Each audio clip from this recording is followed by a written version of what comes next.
Step into days and the shit so wild, where chaos rules and sanity's exiled. Tech toys and gadgets fill the air. Superheroes talk without a care. In this realm of wires and light, late night sessions feel so right. Insanity's dance we all embrace, a smile found on every face. Dave's Dimension, here we roam, a place where minds can freely comb. Second toys blend in the fray, superheroes light the way. Dave's Dimension, here we roam, a place where minds can freely comb.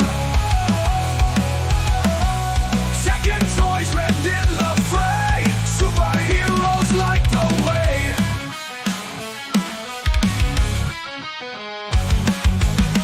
Unbox the wonder, see them shine. Every spark a moment in time. Gadgets speaking in mystic tones. Dave's world where the unknown's known. Chaos reigns with vibrant glee. Insanity's harmony set us free. From gadgets grand to heroes tall, Dave's Dimension answers the call. Dive deep into the pixel sea, unveil secrets so free. With techniques the fantastic sprawl, Dave's name echoes in the hall. That's right, guys. It's back again. Once again, welcome back to the Dimension, the channel where chaos and insanity will always reign supreme. Your home for tech, toys, and talk. And once again, it is Tuesday night, guys. Tuesday night talks. You know what it's all about. We talk about anything and everything that's going on around collecting, YouTube, entertainment, just about anything and everything that's going to come up spontaneously. No scripts, no agendas, no politics. Just a good old fun time, guys.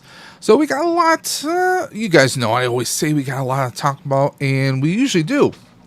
Now, by the way, guys, if you guys want, we have the link right there. If you want to pop in to the Dimension, you don't have to be on screen. If you want, you can just have your logo up here, and you don't have to physically appear on the screen. If you guys just want to do a voice talk, you can do that. But I'm looking for some people to jump on with me, because we got a lot to talk about. I might be breaking a few rules tonight too. There's a few things I gotta just get off my chest. There's a few things I do need to air out. But it's always good to have a little bit of a counterpoint. We're not like some of those other channels that like to stream later on Tuesday nights that only bring one side of a discussion. We like to look at every angle possible, any and all probable possibilities. That's what we're all about. Speaking of all about, let's go ahead and take a look at the chat here. We got Dark Lycan popping up in the chat. Thank you for popping up here. We got Ultra Carzilla giving us a breakdown on his latest and greatest pickups and his projects that he has coming up. He's got that big Halo Jurassic Park crossover slated for 2025. So please stay tuned to all his socials, Instagrams, and all that greatness that he's coming his way.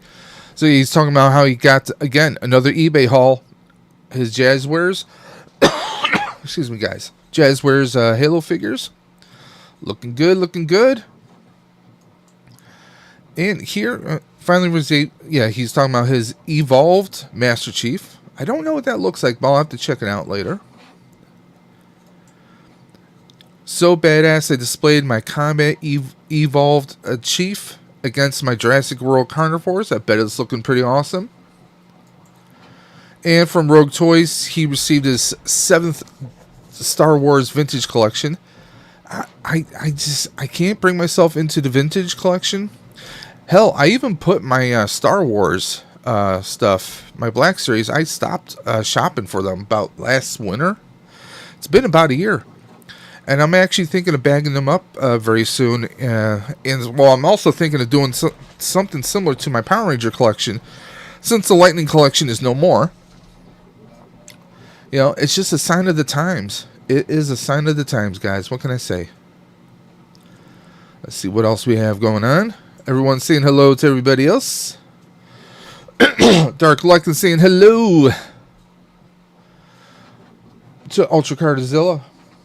Don't have too many guys in the chat tonight, and that's perfectly fine. I know the views have been dwindling down. I know there's been a lot of chaos and insanity last week, here in America. We had our presidential election, and I'm not going to get into politics, but I will say this. A lot of people have been pushing their opinions. A lot of people have been voicing their thoughts. When you have an election that was so polarized as this one was, no matter which way you voted, I mean, personally, you could vote for A or B, but when it comes down to it, after everything is said and done, we're all living in the same country.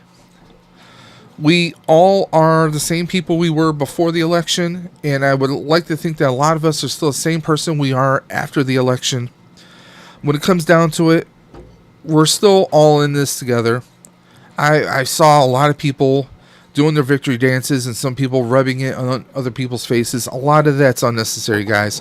Life is too damn short to let that kind of stuff, just ruin friendships, ruin family dynamics. Let's just move on and do the best we can, That's my whole thing. My whole thing about politics is this. There's no one politician that's perfect. No, never. And, you get some that are, some that, you wish they could be better.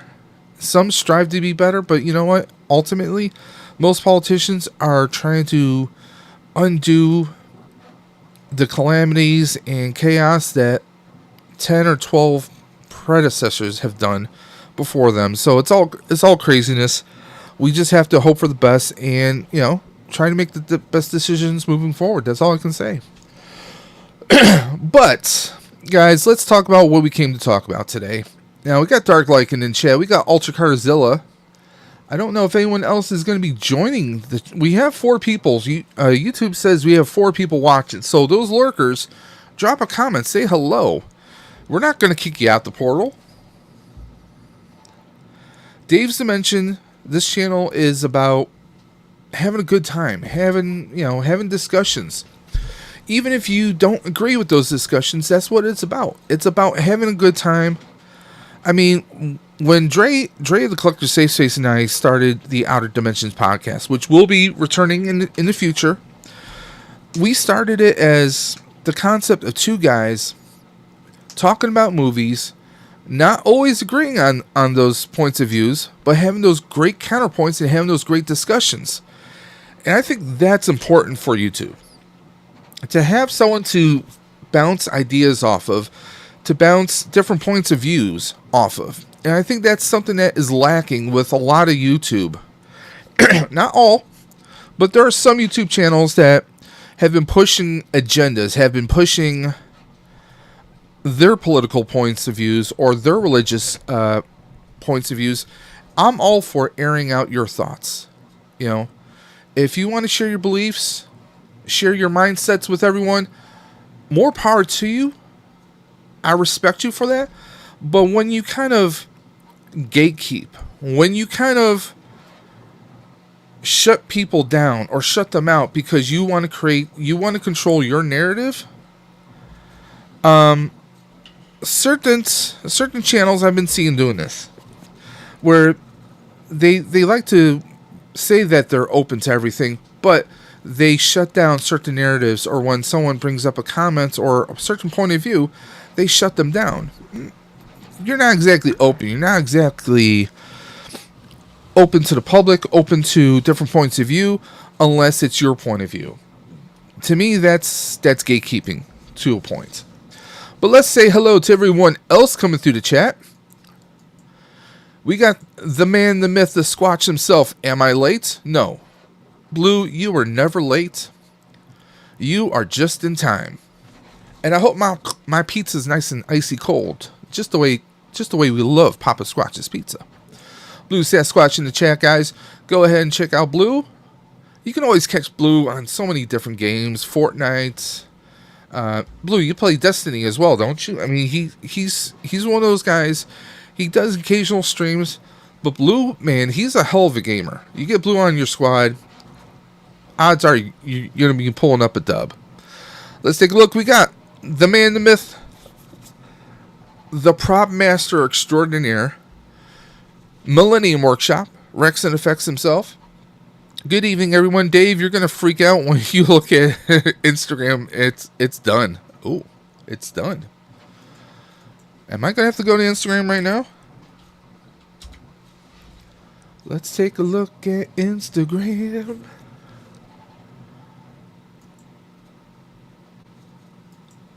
Holy Mother of God.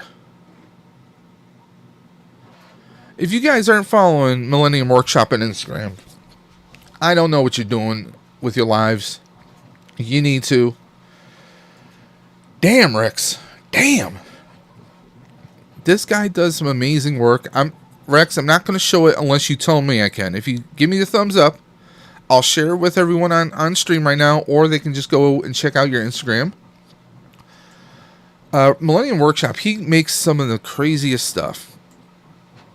I mean, here's Rex's Instagram page. Some of the stuff that he makes, the helmets, I mean, the probes, Five Nights at Freddy's. I mean, some of the stuff that he makes, his lightsabers. He even has a really awesome video where if you buy like a lower budget lightsaber and you have a 3D printer, you can actually 3D print and make your own custom lightsaber. He's got a great video on that. You guys should definitely check it out. And I need to fix something here very quickly. There we go.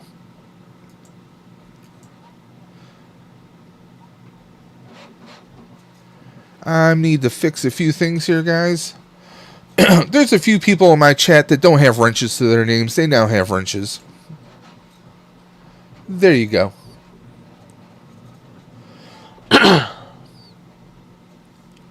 There you guys go. But yeah, you guys definitely need to check out Millennium Workshop. There you go. Millennium Workshop, all is one word, on Instagram. He comes up with some amazing stuff, and he's been coming up with some pretty damn awesome interviews lately, too. If you're into prop making, you're into Star Wars, you definitely got to check out some of his stuff right here. I mean, interviewing cinema royalty right there, you guys. You got to definitely check it out, guys. Definitely check it out. He's got some amazing content right there, guys. You don't want to miss out. Now, what's funny was when I first saw the name Roger Christian, we had actually a DJ, used to be here in Buffalo, by the name of Roger Christian. No relation there. I cracked. I was like, wait a minute. No, that's a different one.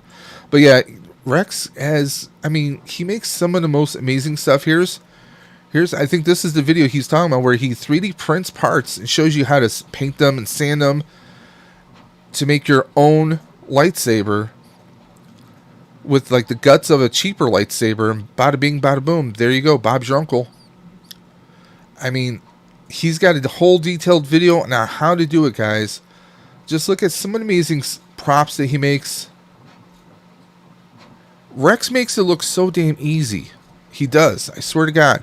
So if you guys aren't following him on Instagram or on YouTube, Millennium Workshop, go ahead and check him out, guys.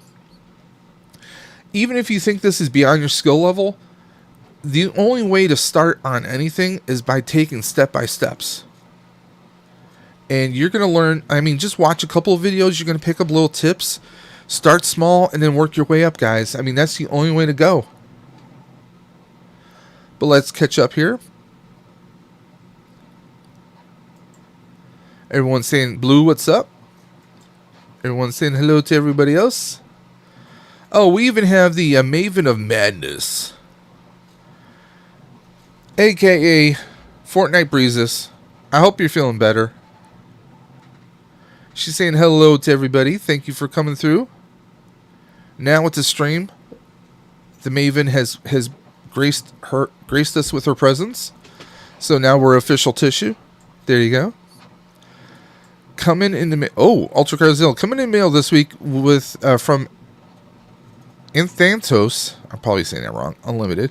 I should be receiving my upgrade guns for classified Hawk, Retro Beachhead, Sergeant Slaughter, and 2 of the male steel brigades. Oh, cool.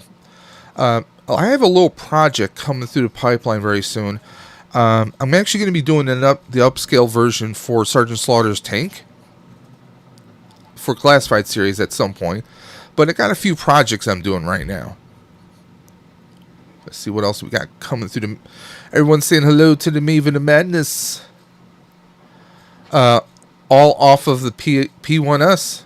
That's what Rex is saying. Yeah, Rex, what do you think? I completed the the conversion from P1P to P1S, and I'm definitely pleased with it. I've noticed the change with the heat. I also got myself a smooth build plate, and I'm definitely noticing a difference.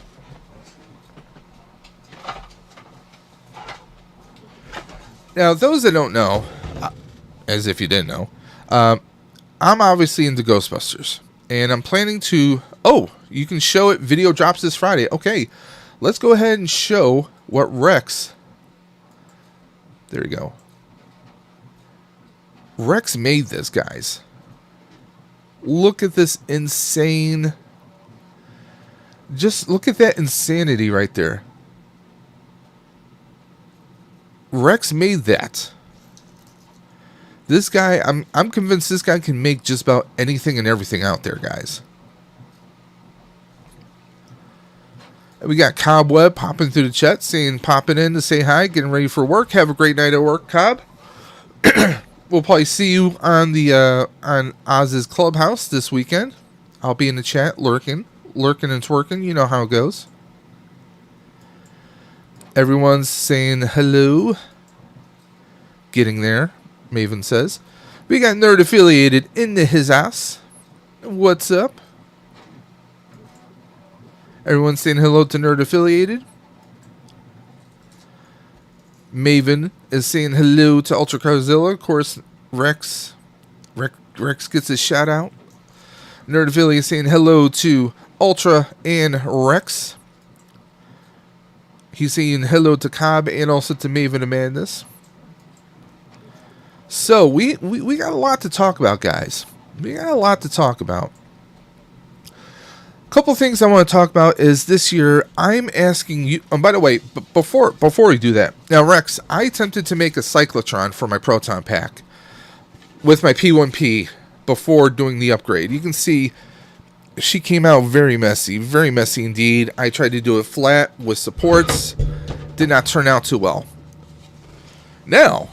You guys saw how rough that one looked. Now, this is with the conversion of my P1P into a P1S, plus printing this at an angle. I printed it like this, like at an angle. So smooth. So smooth. I mean, you can see some lines, but a little bit of sanding, a little bit of painting. She came out so good. All the parts just snapped off, 1, 2, 3. Super buttery, super easy. This upgrade is definitely one of the best things I've done lately. Still the same printer, a new shell on it, guys, but it helps contain and keep the heat inside. There's more fans in there now. And I came across something I didn't even notice, and Rex, you probably knew this the entire time. There is a ludicrous speed on the printer. You guys think I'm lying? But actually, if you go to my Instagram, there you go. I'm going to pull it up right here. We have silent, we have standard, we have sport, and then we have ludicrous speed. That's right, we have ludicrous speed. My printer was made by the Spaceballs. There you go. Who knew? Who knew? It was a thing. It was a thing, guys. So, since Archer's in the chat, I'm going to bring up something Archer probably might want. Maybe he's getting bored of my thoughts on this, but we're going to be talking about the Haslab again.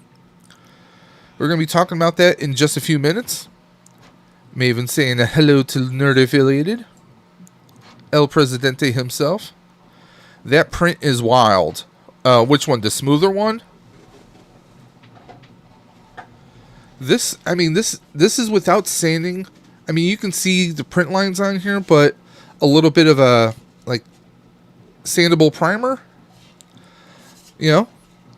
And plus, I mean, usually for the cyclotron, you're going to tape these off, right? 1, 2, 3, 4. You're going to tape those off, and then hit it with a spray like a truck bed liner spray, like you get at Harbor Freight. These lines are going to be covered up. Nobody's going to see it. They'll never know. How will they know? They'll never know. So, I mean, it's... And what I love is the print actually has the holes for some of the bolts and the elbows. There you go. Piece of paper. But, there you go. I mean, this is so smooth. I mean, I can just pop lenses in here. Bam. Bob's your uncle. Where are you? And yes, I did do a test fit.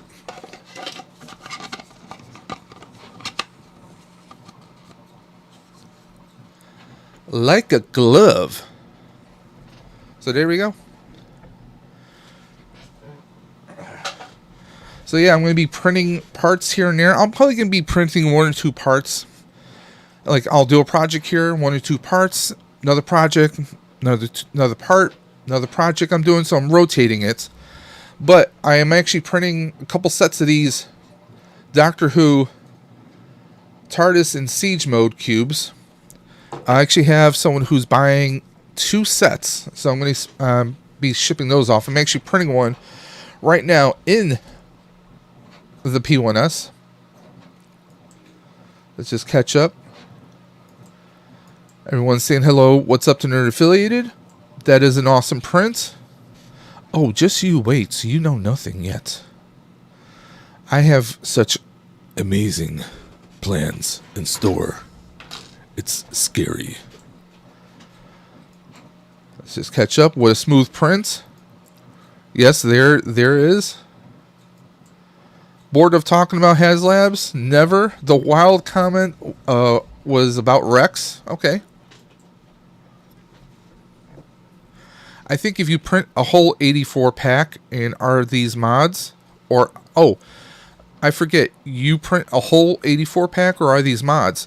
Well, this is my plan. I want to do a test print for every part of a proton pack, whether it's 84 or 89. And what I want to do is this. Once I know I can print every part without flaw, this is what I'm going to do.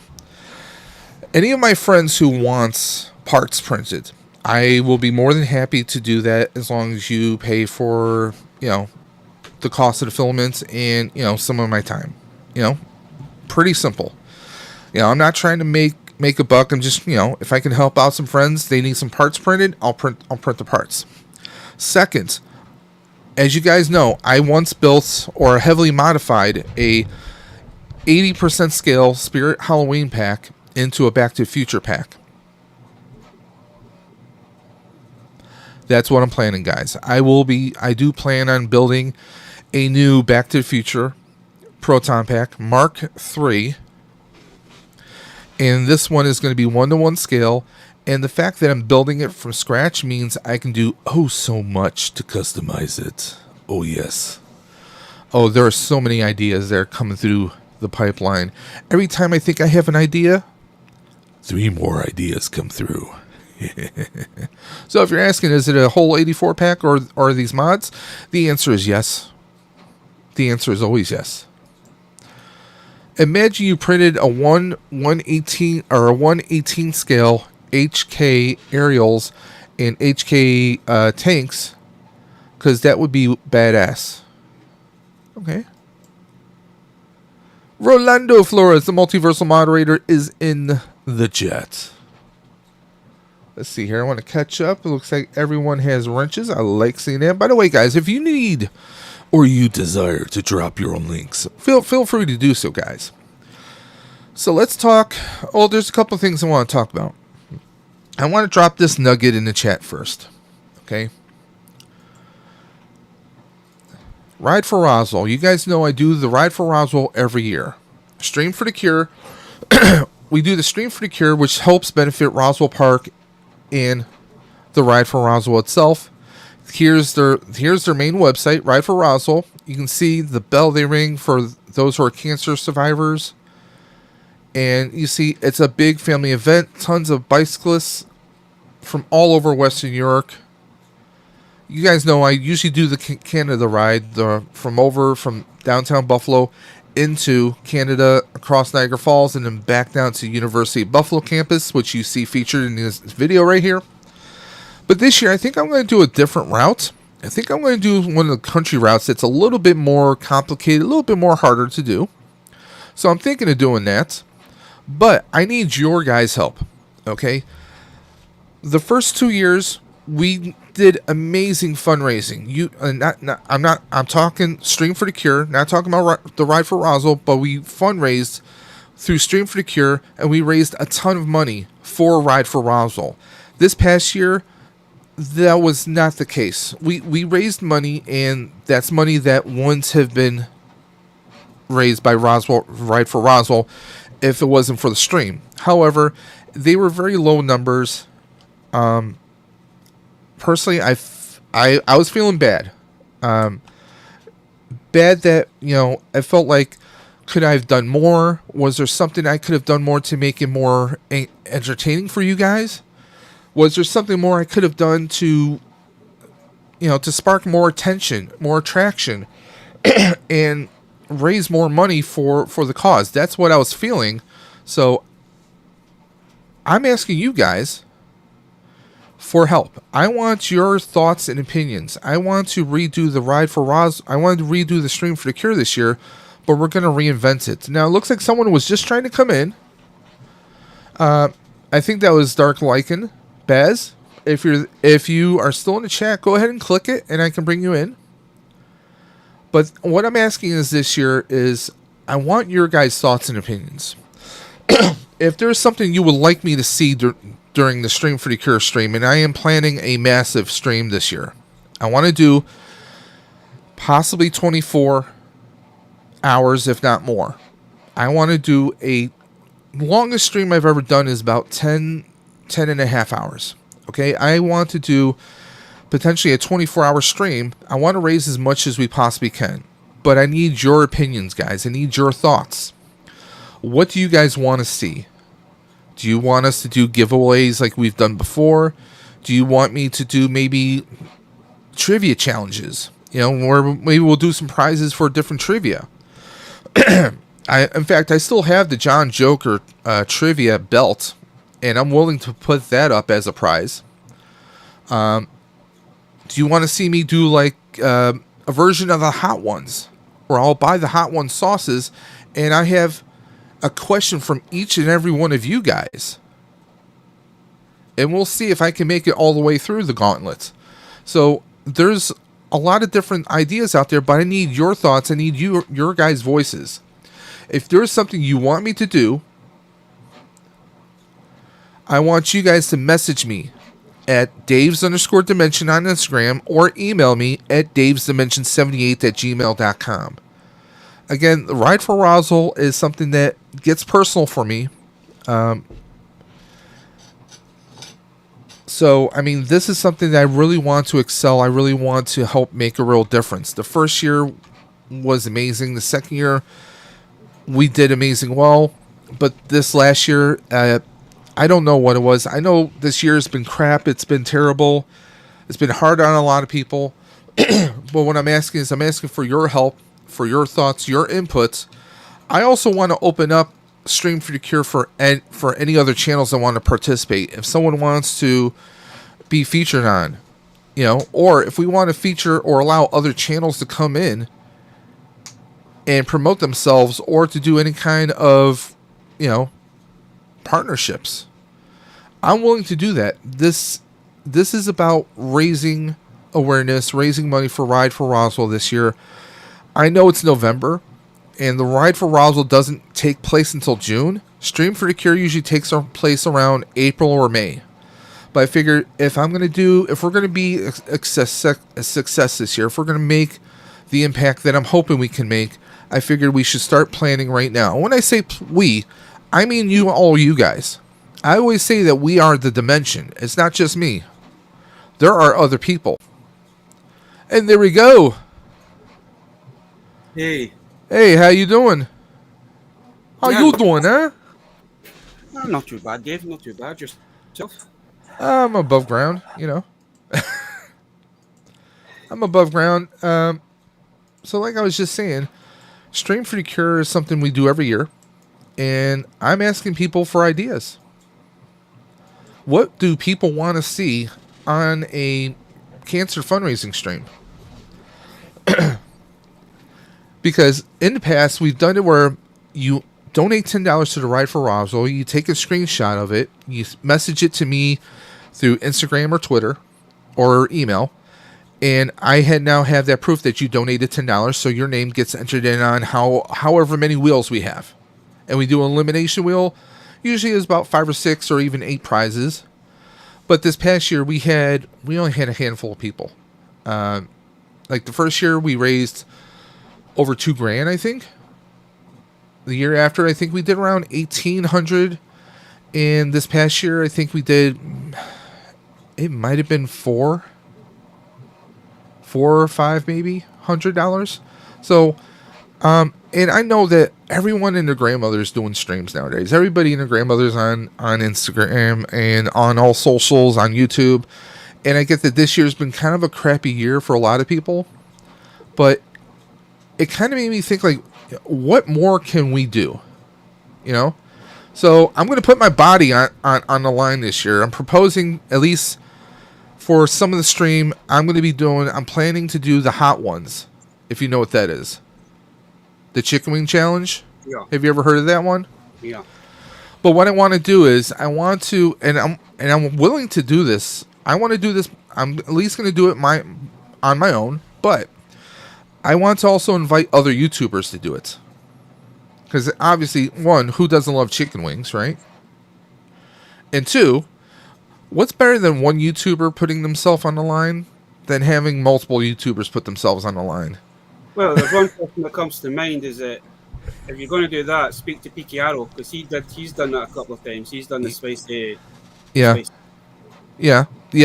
Peaky's definitely on my list, but I'm trying to think, like, what can I do to spark interest? Because ultimately, one, the way that Stream for the Cure works is none of the money comes to us. You're donating directly to the website. So because I've seen a few YouTubers who've done some shady stuff out there. I ain't gonna mention no names. But I've seen a few YouTubers who are like, oh, well, don't send it to my PayPal. And I did that the first year. And we made it work, but there's always that weird 1 out of a million chance that someone does something or someone's claiming something. This way, your hands are clean. Everything is going directly towards the cause, you know. But also, I think also that's kind of like, well, like, oh, if you know, insert YouTube name here. If insert name here is trying to reach, let's say they're trying to reach 5,000 subscribers. Okay, they're at 4,500, right? And they're like, oh, well, we're on the road to 5,000, and we're going to do this massive giveaway once we get to 5,000. Well, then you're kind of bribing people to, you know, join your channel, so to speak, you know? I want people to donate because they want to make a difference. I want people to donate because they want to help out. Not just because, oh, I want to win this hot toy. Oh, I want to win this prize. I want to win this, you know? Because we see a lot of that. Nothing against that, because I've done that in the past. I've given out prizes. But it's like,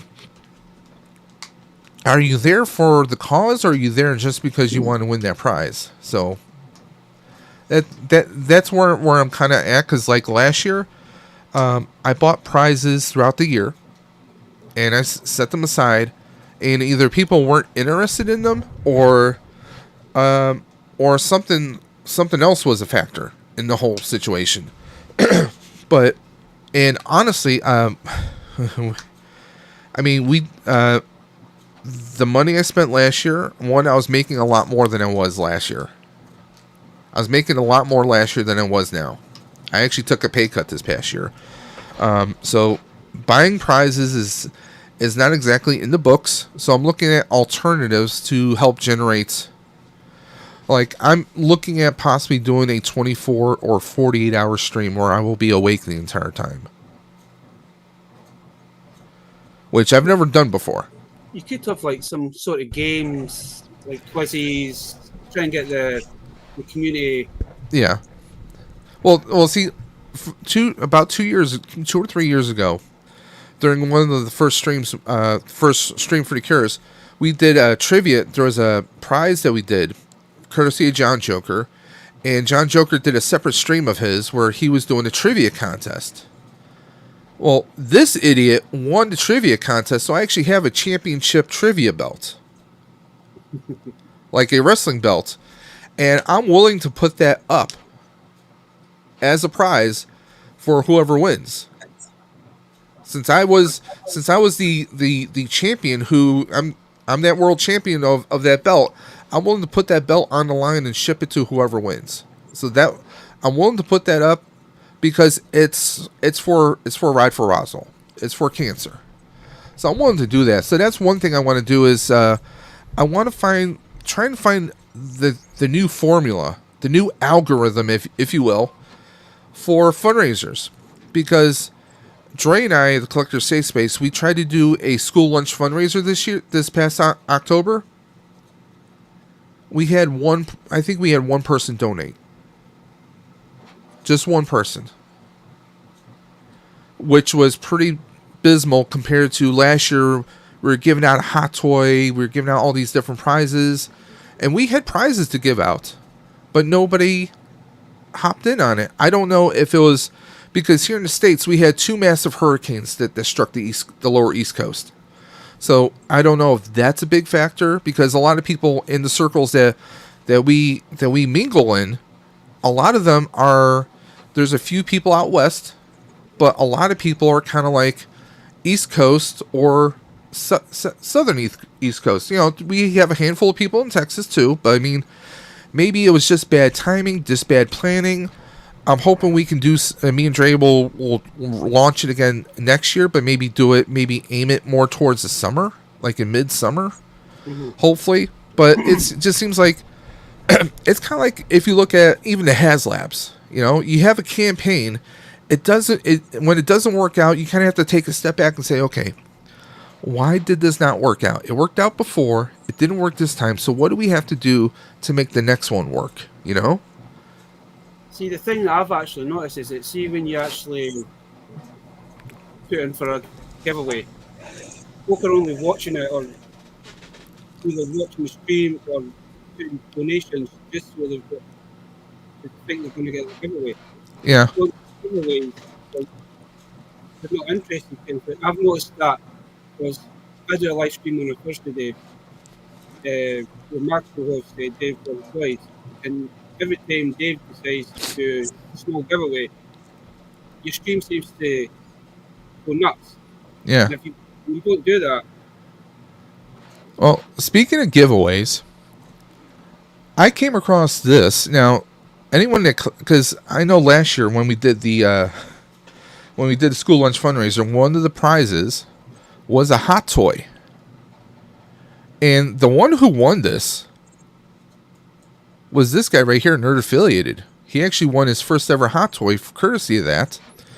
So I'm wondering if maybe that's what I have to do. Do I have to get a 1/6 scale figure and let that be the prize and kind of draw people in? I mean, I hate to say that, but it just seems like, well, hey, let's spend $200 or $300 in the hopes that we can raise at least that much for Ride for Roswell. To me, it's like, well, if we're spending that much, I mean, we could just donate that directly to the Ride for Roswell, you know? So I don't know, it's a bit of a funny thing. It's like, oh, let's spend $300 or $400, let's just say, on a hot toy, depending on what it is, after taxes and shipping. And we're taking a gamble like, oh, can we raise at least this much to break even? Or should I just take what I would have spent on that prize and give it directly to the Ride for Roswell? See, that's kind of like you want to raise money, but when you have a couple successes and then you have something that, mind you, we still raised money that still went to the cause, and that's money that wouldn't have actually went there to begin with. So, Ride for Roswell was still successful in that regard, but Stream for the Cure has done much better than the 2 previous years. Could it just be a fluke? Could it be, I don't want to use the word attitudes, but maybe trends in certain cliques within the collecting community that have an effect? I mean, there's so many different parameters, different factors you can do, or that you can look at, could say, well, is it this, is it that? But, I mean, that's the thing. We kind of have to take a look at everything. What's this? Rolando saying hello to everybody here in the chat. I'm just trying to catch up here. Nerd Affiliated says, hot sauce, yes. Well, Archer, if you want to join in on me, join in with me on the Hot Ones challenge. I mean, Archer is someone that he does ask a lot of the great questions. He's probably one of the better interviewers in the YouTube community. Nothing against any monkey lizards out there, but Archer definitely has a great approach on his streams when he interviews or when he breaks things down. So I think it would be cool, like, if we had a round table of YouTubers, and there's a few people I'm going to personally send messages out personally, off screen, to challenge them. And if they're down for it, I think it would be pretty great, especially given the cause that this is for. He says, that's hilarious. Now you're making me hungry for hot honey chicken wings now. Ultra Carzilla, we have hot honey garlic wings here in Buffalo. Now that's another thing. I'm Buffalo, New York. Well, technically Grand Island's where I live, but I'm born and raised in the east side of Buffalo, where every pizzeria has their own sauces. Okay? In August, we have the National Chicken Wing Festival here in Buffalo. They actually hold it at the Buffalo Bills football stadium. So, I mean, I'm willing to, shell out it's about like $100 some odd for the Hot Ones sauces, the sauce set. So I'm willing to put like $100 down on that sauce, on those sauces, and I personally won't be making the wings, but I know someone who will be making the wings for us, and he's known for making very spicy stuff. So I know he's down for it, which is my brother Tony. He will smoke food. He will grill anything, no matter what time of year. There could be 3 feet of snow outside, and he's your man. Okay. He's deep fried turkeys. He will smoke anything. Ribs, pulled pork. Like he will make it so it just falls right off the bone. My brother's a bit of a connoisseur when it comes to that kind of stuff. So let's take a look here. Play pie in the face. Each minimum like $5 to $10 donation would give you a roll, and if it pop on what's Play pie in the face. Each minimum like $5 to $10 donation would give you a roll, and if it pop on their roll, you can get a prize. I'm not quite sure what she means by that. I think she's meaning, over in the UK, we've got a game. It's like you've got to press the button, and then it's like attention. Ah, okay. Oh, so it's like a pre-made game. I'm just like, what are we like rolling? Are we rolling a die, and if whatever number I chose, if it comes up, then that's what I'm thinking. I'm like, I don't know, but she's from the South. They don't know how to do things down south. No, I'm kidding. My younger nephew, he's got that, and when you just put whipped cream on it. Okay, well, I mean, we can always do the virtual wheel, like the elimination wheel, and we'll set things up with like people's names. We can just set up like if we had like 5 other YouTubers, make sure they have like a pie, those aluminum pie plates, some whipped cream, fill it up each round, and just if it comes up, they just smack themselves in the face or something. We could do something like that. Can I donate from the UK? Aisha's asking. Can I donate from the UK? That is a good question. I'm going to find out because for Ride for Roswell, Usually when you go now, see their fundraising for, I think, for the year is closed. But what happens is you would click donate, you would type in the name of the person or the team, which I will make available. You would then click on that person's name, and you would make a donation. And I've never seen anything that says that you can't do international. Okay. So let's just go here and let's see what it would say. Let's say we want to make a donation of $10, right? Let's see what it would say here. We'll go next. You would enter information, and then you enter in a credit card here. So I don't think it prohibits you from doing so. So as long as you have like a valid debit card or credit card, then like a Visa or MasterCard or Amex or something like that, then you should be able to make a payment. I think I want to say they do PayPal too, but I could be wrong. But I'll look into that. I'll get those answers for a future stream. But I don't see why you can't donate to Roswell Park. Now, Roswell Park's the local cancer facility here in Buffalo, New York. They've been working on vaccines. My mother, when she was alive, she had a form of skin cancer. Okay. And she, it wasn't anything, it didn't contribute to her passing. But it was something that affected her physically and psychologically. She had, as a teenager, she fell asleep in the sun tanning in the 60s. My mom was born in 1950. She was a teenager in the mid-60s. She fell asleep in the sun. She basically paid for it years later, where she had this, it was just blending of skin coming from her cheek to her nose, where it almost looked like one solid piece. So they would have to do a laser to kind of cut through. But then they would also take some skin from behind her ear as a skin graft to kind of blend it back. But the thing is, there was a lot of times she was wearing bandage on her face. And also, regrettably, they made her not like to take photos. My mother became self-conscious, so when she passed, we didn't have a whole lot of photos of her. We still don't. So we don't have that many photos for her. So, I mean, that's just one example. Cancer can take people out of our lives, but also cancer can have a massively psychological effect on people. My mother passed away because of her heart. She had a coronary episode, but she was also a heavy smoker. But the fact of the matter is, her cancer was skin cancer, and she, that's something that she endured for a long time. But that just shows you one thing. I mean, I have a family member right now who is battling cancer. Okay, someone who's same age as me, and she's going through it, but she's at a point where she's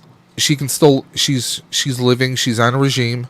She's doing what she can, and I'm hoping someday that she's going to be able to ring that bell. That she's I don't know if that's going to happen or not. That's my hope. My father, when he passed away, we found out that he was hiding cancer. And that's the thing. There's some people, they think cancer is a one-way ticket. It's not. You can fight it. I've known people that have fought it and have lost. A good friend of mine, her husband had lung cancer. It actually took one of his lungs out, but sadly it moved up through his nerves into his brain. So sometimes you can escape it, sometimes you can't. But it's still something that I don't think you should give up. Yeah. I mean, there are times when you've been through it a couple times. I know people who've gone through it a couple times. Believe it or not, there's a cancer Ghostbuster connection. Ernie Hudson, Winston Zedmore from Ghostbusters. I found out that he went through cancer twice and beat it. It's amazing when you hear a celebrity kind of go through that.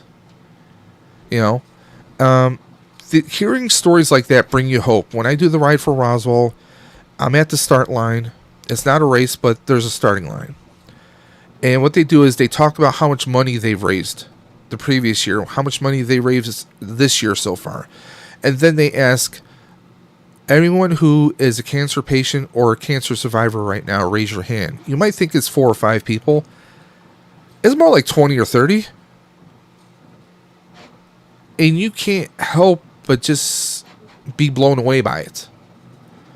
And that's why I try to give back to it. My wife, she's lost so many people in her family to cancer.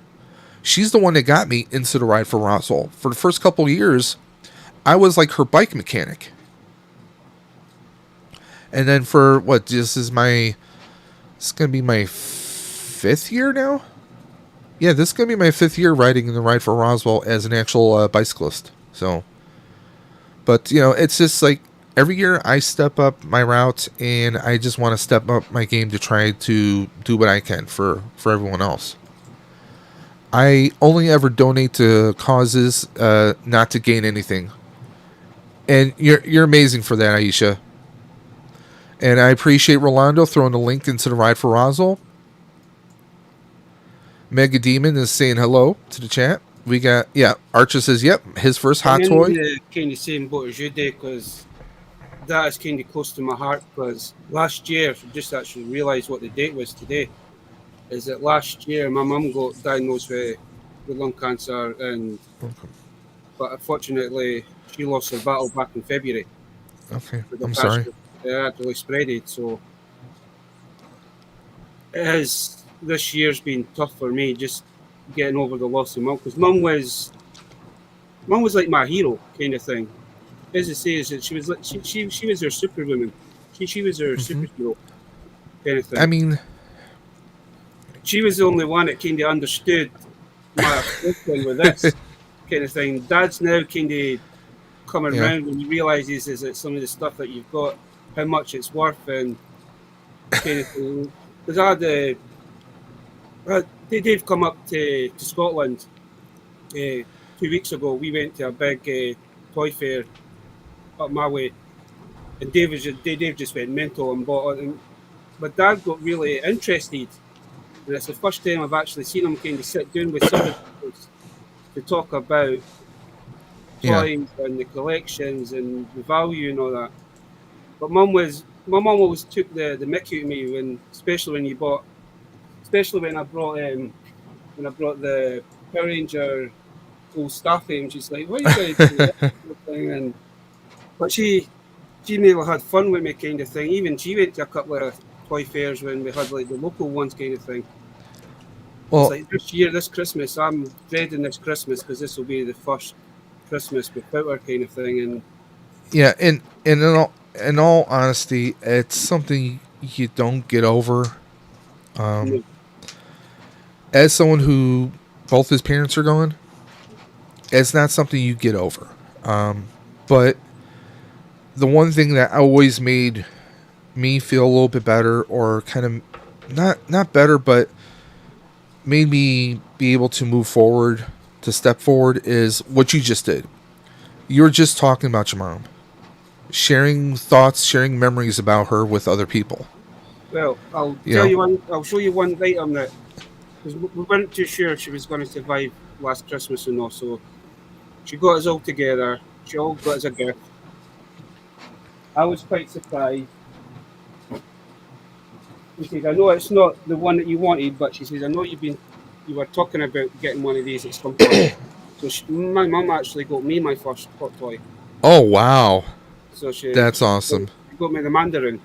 She says, "I know it's not the one that you wanted, but," she says, "I seen it. I got Dad to go and get it." That's Trevor Slattery. So this is this was like the last proper gift I got from her. So that's a hell of a gift, though. I'm going to try and get an acrylic case. That's awesome. So I can actually properly. I mean, I've opened up to have a look at it. It's quite It's the first time I've had a hot toy. You don't realise, like, you watch videos with folk reviewing them. Oh, when you see them in person, it's like the details on the face. It freaks you out. It looks like the actor and kind of thing, but I mean, on some of them, you can see like the pores of the skin in there, and the pupils of the eyes. They're just, it can freak you the hell out. Like the first hot toy I got was actually from the trivia challenge from John Joker. And that was a Spider-Man 2099. Regrettably, I had some health bills that I needed to, so I had to sell that off with a few other things. But then the first one I got out of my own money was Captain America, Chris Evans, and the details are just, it is scary. But yeah, but no, that's amazing. I mean, for me, growing up, it was me, my mom, my sister. Because when you hear me say my dad, that's technically my stepfather, but he was the only dad I ever knew, right? Mm. But for me, it was like my love of music came from my mom. Not that she was pushing music on us, but like going for like long car rides and listening to music on the radio. For that, like when I was growing up, when I was a little kid, we didn't have much. So like I really got into music. I got into Lego building as a kid because we didn't have like the fancy sets like they have now. It was you and your imagination, right? Oh yeah, definitely. So I mean, with that, that was a big thing. And once upon a time, some doctors told my mom he'll never ride a bike, he'll never do this, he'll never do that. I proved them wrong. And I actually, in my high school years, I was a roller rink DJ and floor guard, skate guard. So I mean, I always try and prove people wrong. And the biggest one of the biggest smiles my mom ever had in her life was seeing me on roller skates. Something that doctor said he'll never do. She was proud of me for that, and she was proud of me for, I wasn't just a guy on roller skates. I was also a guy DJing, and also at the same time. So I was a big '80s music person because when I was growing up, and one of my mom's favorite groups was actually, you ever hear of a song group called UB40? Yes. Red Red Wine was my mom's favorite. You know, so like '80s music, that always has a special place in my heart because it reminds me of my mom. You know, but that's the thing, is keeping your parents, keeping the memories of them alive with you. You know, my dad, he had passed away on December 27th. So the holidays, the holidays hit a certain way. You know, because I remember. He's been gone for a few years now already, and I can still remember the day I found out. I was at work. My brother calls me, and he tells me what happened, and I'm losing it. You know, I'm just like, I'm on my knees. One of the supervisors just comes over. You know, he's like, just go. Don't worry. I will take care of everything here. Just go. So I did, and it's something you don't get over, but in time, like me, I'm always talking about like, oh, my dad always taught me, if you don't have the tools, you make them, you know. Anytime where, I'm using a piece of duct tape or something, or I'm just, trying to tough things out because that's how he would have done things, or it's just keeping those memories alive, telling those other people, oh, hey, you know mom used to make this thing, or hey, mom would always love these kinds of things. Talking about that kind of stuff. It definitely helps big time. When my wife and I got married, was it 6 years ago now? 6 years ago. Both of our mothers weren't alive. So what we did was we had this kind of memory board of pictures of our mothers, and it's just keeping, you just keep people's. I mean, every time you tell someone a story about your father, your mother, your aunt, your uncle, you're sharing you're sharing that relative or that person with someone else. Yeah. And now that memory of what you just told them is a part of their story. And, you're making those people go on and live on in those other people. I mean, to me, it's keeping them alive. But I mean, that's the thing. My mom had skin cancer. My dad was hiding cancer, but he was also a Vietnam vet. We don't know if it was part of Agent Orange.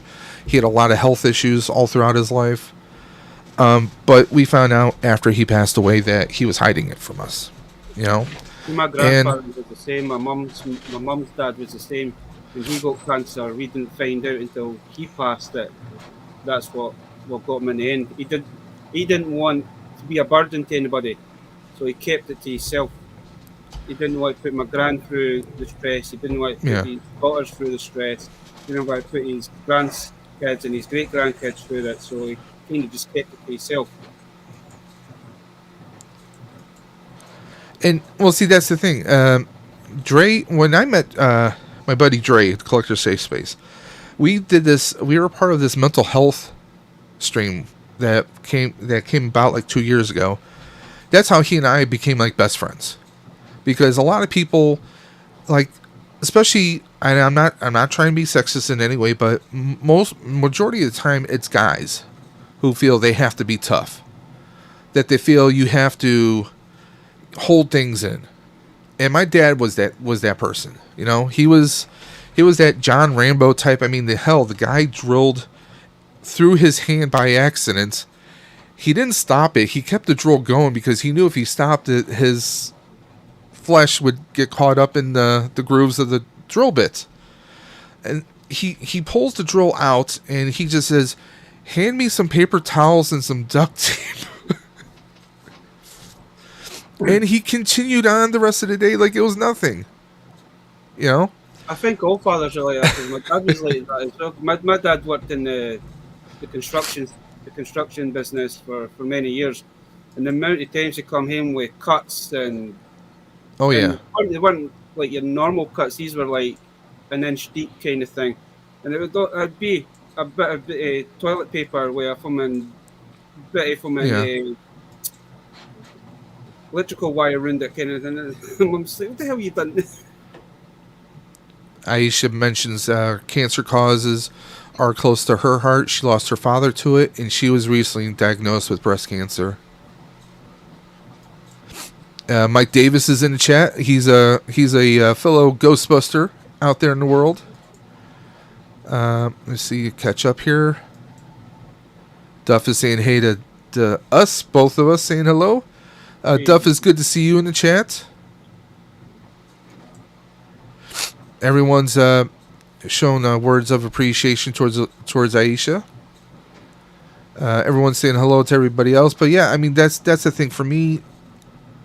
It's a bit personal, you know. I mean, I have known people who've gone through it, and I mean there's nothing you can say to anyone to make it better, to make that person feel better, because you're not that person going through that journey, going through that challenge that they are. Because I mean, as much as I like to say, well, you know, I like to have hope, I'm not in that position. I can't really justify saying that. I want to hope the best for that person. I want them to not have to succumb to it, but because no one has the right to say, "Oh, you'll beat this." You don't know for sure. You don't. But what you do have the right to do is to step up and say, "Okay, I can't fix you, but I'm going to do everything I can to help your cause, to help what you're going through, to help fundraise, to help try and make a difference." I always say every dollar, every nickel, every dime makes a world of difference because it adds up. I mean, Roswell Park, they've been around. The Ride for Roswell started in the late 80s. Every year they've been raising about between $5 to $6 million a year in cancer research and development of new vaccines. They're like one of the big, because you know, people in the U.S. here, they've heard of like the Dana-Farber Foundation. Roswell is just as high up there. I mean, they do so many amazing things. My relative, who is going through cancer, I was messaging her one day. She said, "You know, I go there. It doesn't feel like a hospital. It just feels like this warm, welcoming place." She's like, "I went there. I just wanted like a cup of coffee. I was just looking for a vending machine. They had a Starbucks there. All these people, they treat you like you're not a number." It's unlike, because she's worked in the healthcare industry herself.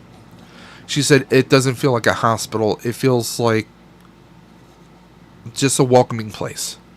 And it's amazing when you hear something like that. You hear people going through, different treatments, whether it's chemo, and you've heard the horror stories and how chemo can ravage a person's body, but she's hopeful. So I mean, that's the thing. I mean, if there's something I can do to make that stream, make the fundraiser more engaging for people, in hopes that it will generate more for Roswell, that's what it's about. And that's the thing. That's what I really want to do, is to try and make a difference there. So I mean, that's a big thing I want anyone out there who might be watching this, all 10 of you, and maybe an additional 10 or 15 people on replay. But if anyone has any ideas, just please message me on Instagram. I mean, I've seen other people do fundraisers where they tag team other channels. Like, hey, like say, like you name drop Peaky. Like, say, hey, Peaky, I want to give you a full hour. Hey, so-and-so, I want you to have your own hour to do whatever you want, And all the pros, everything that we're fundraising, obviously is going directly towards Right for Roswell, because people have to, donate directly to Roswell Park. I mean, the link, as you saw, it's just that simple. You click on donate, you type in my name or the team name, and then you go ahead and you donate right there. It's pretty simple. It's pretty straightforward. So, and that's the thing there. I mean, even the event itself it's amazing. My wife was a marshal 2 years ago.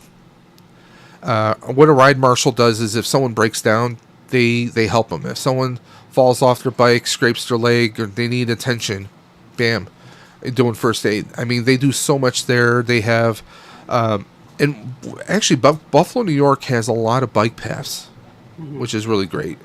My bike, I mean, I've done the 44-mile ride the past 2 years, where I go over the Peace Bridge over into Canada, ride along Canada, around the Niagara River on the Canadian side, and then going over the falls. Not going over the falls, but going over the bridge to the falls. And yes, they do check your ID going over the border. So fortunately, here in Western New York, enhanced IDs are a thing, so you don't need a passport. We have enhanced driver's license, so they just look at it, they'll scan it, and they'll send you on your way. So that's kind of fun. But they have like little stops where you can rest, get water, hydrate, use a restroom. In fact, I still have yet to upload my video from this past year, because I actually got a GoPro and I recorded the whole thing so everyone can see how it is. I still need to edit it. I've been slacking. Let's see here. Duffman says, the lady I live with and her son is 80 and last year got pancreatic cancer and removed 3 inches of pancreas. Damn. Yeah, I mean, that's the thing. I mean, anything can have cancer. In fact, I'm at the age where I have to get my prostate checked now. Once you hit your 40s, you gotta get that checked out. Yeah, I know that feeling. Captain Spaulding, I've been putting it off for a while now. I don't want to turn your head and cough, but I have to get that done soon. Duffman's, we got Captain Spaulding in the chat. Saying hello, brother, in chat. Ho. Let's see what else we got going on here. Mike Davis. 14,000 they gave me for my car, total loss. Captain Spaulding had a collision recently.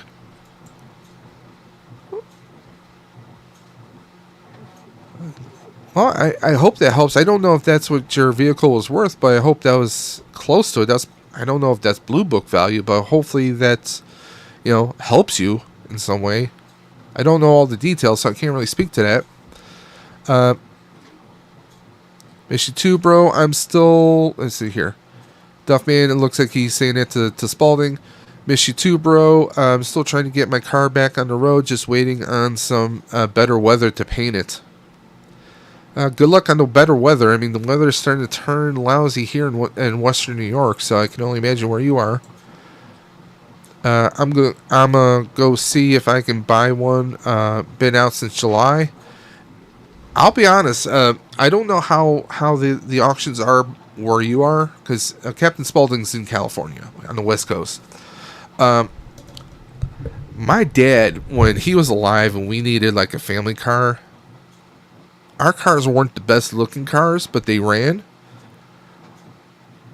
Don't don't write off the police auctions. If you know someone who's got a dealer license, have them take you to like a police auction. You might find something. It might have one or two bullet holes or some scrapes on it, but you could probably find yourself something pretty solid at the police auctions, and that's no lie. I've known people who've gotten sports cars at police auctions for a lot less. Maybe there was an occasional bullet hole somewhere, but you get it patched up, a little bit of duct tape, a little Bondo. There you go. I didn't get no money for mine. The finance company got it all, and I have spent $2,300 out of pocket so far. Ooh. Oh, we got Muzza. Muzza's in the chat. What's up, Dave and Baz? And all in detention? No, we're not in the detention. The dimension maybe, but not the detention. Haven't been in detention since high school. And we won't say how many years ago that was. Too long. Got Christy Ling in the chat. And by the way, let me just catch up here. There's a few people who might be missing some wrenches. That's one thing. I like to give everybody wrenches so if they have a stream, they have their own little, let's see here. We'll just remove that one person was using a not so friendly word in the chat. So they're gone. I like to give everybody wrenches so if they have channels, they can just promote themselves. Let's see here. Duffman says, it just turned 300,000 5 miles and had another 200,000 left in her. There you go. Maven Amanda is popping back into the chat. So, now, Baz, your collection's a little bit unique, I see right behind you. We see a little bit of Marvel, a little bit of Star Wars, some Motu, and you got Power Rangers right there. I see the Gold Ranger staff from Zeo. Yeah. So, what's your favorite? If you had to choose, if you had to strip away all the collections but one, what would be the one collection you would have to stick with? It would probably be my childhood one, and that would be the Masters of the Universe. Masters? Nice. Now, is that an original Grayskull, or? That's the origin okay. One. Yeah, I dipped my toes. I mean, I had one Motu. No, I had two Motu figures back in the day. I had Beastmaster, or Beastman, and I had, what was his name, Cyclone. And the only way I got those were through church. When I was a kid, we didn't have much. So, like your local churches, parishes will do like gifts for, needy families. Yeah. That was the only Motu figures I had. But I remember them. I still actually have my original trap job. Oh, okay. Now, I did dip my toes into when they brought back He-Man recently with the, Revelations, the Netflix series. Yeah. I was digging those figures. I still have the figures. I liked how they did the treatment of them. They kind of gave they took the, Masters of the Universe and kind of gave it the NECA, NECA treatment, Because I'll still be honest, I will take those figures over McFarlane any day. There you go. Yep. I have mine in a bag right now, stowed away. I might, because I'm going to be redoing the whole section here, the whole back section of the room. Let me see if I can rotate without losing the camera. Like all these shelves, all that is going to get replaced. Oh, there we go. I knew I was going to lose it. I need a new camera. This is terrible. I'm all pixelated. Oh, bollocks. Come on, son of a... Well, let's see if I can fix this. Can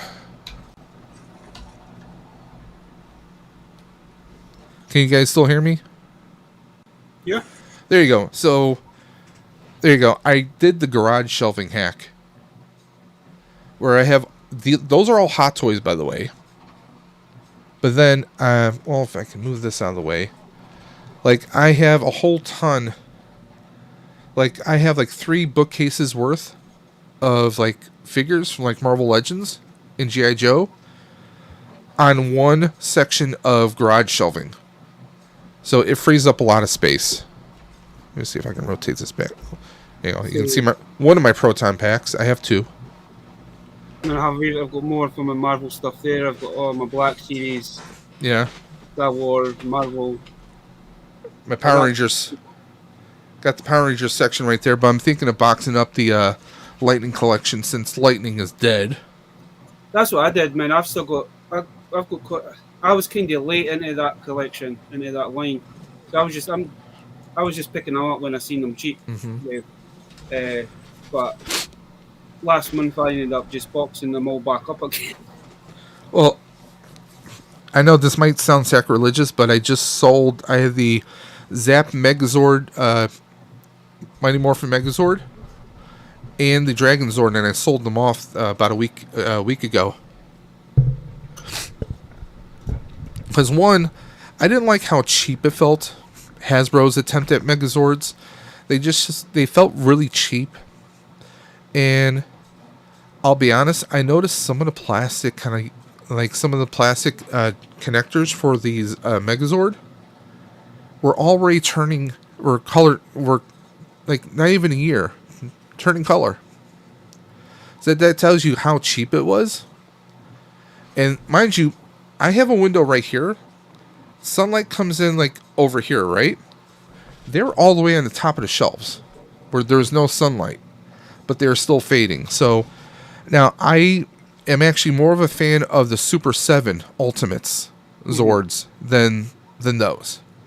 I think they did a better job with Super 7 than Hasbro did, so I just kind of like, I wrote it off. I wrote them off. Yeah, I've been picking these up. Yeah? That's the Super 7, right? That's the Super 7. That's like Yeah. the reaction style ones. Yeah. I mean, where is it?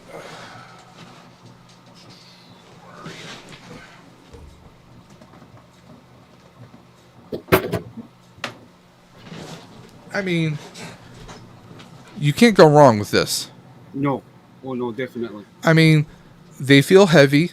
They got that heft to them, right? They do have some posability, right?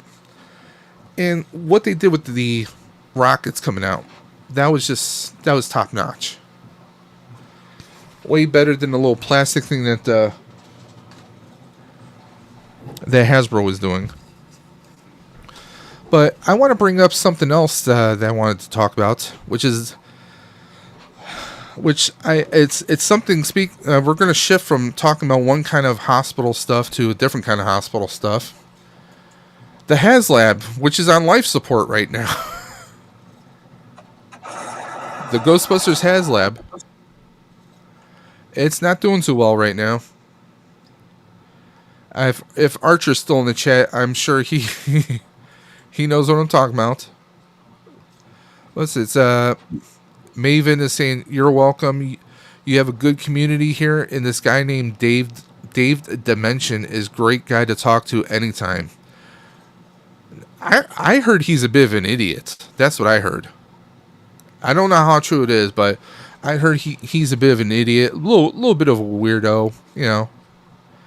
Talks about toys and Ghostbusters all the time. He's a bit out there.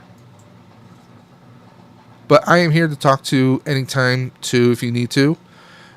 I will say this, Maven Amanda, she is very dependable. Unless she ghosts you on messages, she just leaves you on red and doesn't reply. But now, Baz, are you a fan of Ghostbusters at all? I do. I love Ghostbusters. Now, for me, this is something that I really want to. I funded it. I backed it. Okay, I've actually backed the previous 2 Haslabs, the Spengler Proton Pack, which I do have, and modifying it like a madman, because that's what Ghostbusters do. We get a proton pack, we have to keep modifying it always. Let's see here. Duffman says he is a nerd. Yeah, he is a nerd. That Dave's Dementia's a nerd. I hear he's looking for a Marty McFly hot toy too. One day he'll find one. We got Dre in the chat. Dre's doing yo-yo. I think Dre's still at work. He's probably lurking and watching us on the DL, on the down low. Rolando saying hello to Dre. Everyone saying hello to Dre. Dave, I truly believe you're a heart of gold and also your wife. Well, sometimes. See what else we have going on here. She is awesome. We'll see. I'm not feeling well, so I am off of work, Dre says. Oh, okay. Well, hope you're feeling better, bro. But I've talked about this Haslab the past couple weeks because I want this to fund. I think if there's a big problem, and Archer has said this in his streams, Ghostbusters fans, for the most part, they're not necessarily collectors. Okay? Most of the time you see like a Ghostbuster fan, they're usually in a jumpsuit, they're wearing a proton pack, they're doing, because anyone who's doing a Ghostbuster cosplay, 9 out of 10, you gotta lay the odds, about 90% of the people who dress up as Ghostbusters, they're doing fundraising. Yeah. You know? I'm actually part of a charity group here in Buffalo. And the thing is, there's a lot, and believe it or not, a lot of us in our group are collectors. One of our members, he calls his collection space the Nerdseum. Okay? He has everything from Marvel Legends to Star Wars to Ninja Turtles to Ghostbusters to, I mean, you name it. It is like a late 80s, early 90s nostalgia, just mecca. It is pristine. It is amazing. And a lot of the other people are all collectors. But for the most part, when you go to the Ghostbuster community in its whole, a lot of them aren't necessarily collectors. Probably because a lot of them have families. They don't want their kids touching things and breaking things, you know? So, but I think also the fact that the first two Haslabs for Ghostbusters have been props, and now they flipped the switch on everybody. Oh, now we're going with figures. Now we're going with kind of a playset, using the Ecto in place of a playset. It's been stuck at roughly around a 9,000. I think like this 153. I think we broke 9,000 after last week's stream. So if you look at it, it's probably about 200 backers within a week. We need 12,000. So we need to hit.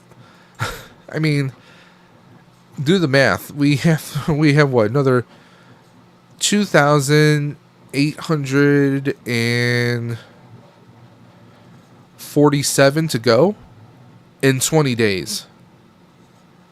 Unless there's some kind of like massive influx of orders at the like the last 2 days. I hate to say this, but I don't see it happening. And that is irking me to no end. For the sheer fact that of this. Okay? We've never had an Ecto one that fits 6-inch figures. No. Okay? For the base model, it's $325 US, right? You get Louis Tully, which they just threw in for us as of Halloween. You get the Gray Lady, which is the librarian ghost. They call her the Gray Lady, but she's purple. Don't get me started, people. I'm not going to explain it to you. We get Slimer for the first time, and these are all Plasma Series scale. You get the Ecto 1 with the gurney and lights and sounds. And if you've seen the videos of them, it looks amazing. I know people who are in New York, who are at Hasbro, and they saw this in person. They said, no matter what videos you watch on YouTube, it doesn't do it justice. People who've seen it firsthand have actually said those videos, those pictures do not do it justice. Okay? Now, for $75 more, you're going to get the 4 Ghostbusters from Ghostbusters 2 in their Ghostbusters 2 dark gray uniforms. You get 5 proton packs because you're counting the proton pack from Louis Tully, right? You get the 2 slime blowers. Plus, you can convert the Ecto from Ecto 1 to Ecto 1A from Ghostbusters 2 and back again.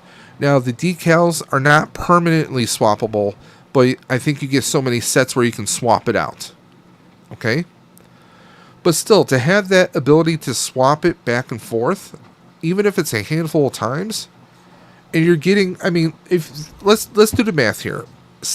In the United States, your average Hasbro figure is going to be about $24 to $25. Okay? Unless it's a big chunky boy, then you're going to be paying $30 to $40. Okay? So, with that being said, you're getting Lewis. You're getting the 4 guys. You're getting Slimer. You're getting the Great Lady. That's 7 Hasbro 6-inch figures. Right? So do the math on that alone. I mean, and I've heard people argue, oh, Slimer's small. They wouldn't charge that much for him. Hell, I've seen them charge $25 for a droid for Black Series, so argue on that one with me. But you're talking about 7 figures, so 7 times 25. Do the math right there, okay? And yes, I mean, if you do the math separately, you can get Lewis, Slimer, and the Library Ghost with the Ecto 1 for $325. But for $75 more, you're getting $100 of figures added to the package, plus the ability to swap it into Ecto 1A. For $75 more US, I think that's a no-brainer. I've heard a lot of people complaining about the pricing. Hey, you know, $3.99. That's the price of a proton pack when they did the Haslabs. Yes, but Yeah, I mean, that's about $175 worth of figures you're getting if you yeah, $5 a figure. oh, definitely. You only get from in 6. Was it 4, 5, 6? You only get 7 figures for that. I mean, you're usually talking about at least 200, maybe 250. Thanks, Muzza. Have a great one, man. But yeah, I mean, it's a lot of people are complaining. Oh, well, you know. But here's the thing: we're getting sound. We're going to have the Ecto Siren, right? We don't know what other sounds we might get with it either, because all they showed us was a prototype. And usually, when Hasbro does a Haslab prototype, it's in that gray mold, right? They were showing us full-colored figures, full-colored vehicle, and they had the Ecto 1 and 1A as examples there. The people who were there couldn't touch, but that's because these were prototypes. You know, if you touch a prototype, it's probably going to fall apart. But that's not all. Now, the car can run on batteries, or if you have a USB Type-C, you can plug it into a power bank or an outlet and power it that way. So you don't have to worry about changing batteries because the batteries are going to corrode. You have an internal source there that you can charge. And for display purposes, you can have that running the entire time. I like the hell out of that. And I've been arguing this. Let's say you prefer to have it as Ecto 1A or Ecto 1. Whichever you prefer. Now, let's say it's a couple of years later, the LED lights start to go out on it. But you're not comfortable with fixing those wires or fixing those LED lights, right? Then swap it. Turn the Ecto 1 into an Ecto 1A or vice versa. It kind of gives you more longevity with that vehicle. Yeah. But to Archer's argument, this has been the year of the vehicles. Look at McFarlane. How many damn vehicles has he released? All the different friggin' Batmobiles he's released this year. There's so many different... I mean, hell, you're getting... the G.I. Joe Haslab, the helicopter, is finally shipping for the first time. I mean, you have all these different vehicles that people have been getting this year. You're running out of space. So I get that there's the argument about, well, where the hell am I going to put it? It's about 22, almost 23 inches long. Okay? Let me just take that off screen for a moment. 23, let's say 23 inches is about, let me see if I can change my camera view here.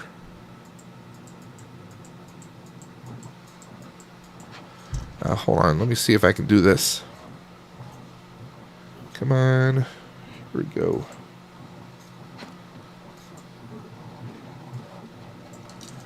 Okay, so I have this sitting on my desk right now. I mean, this is pretty big.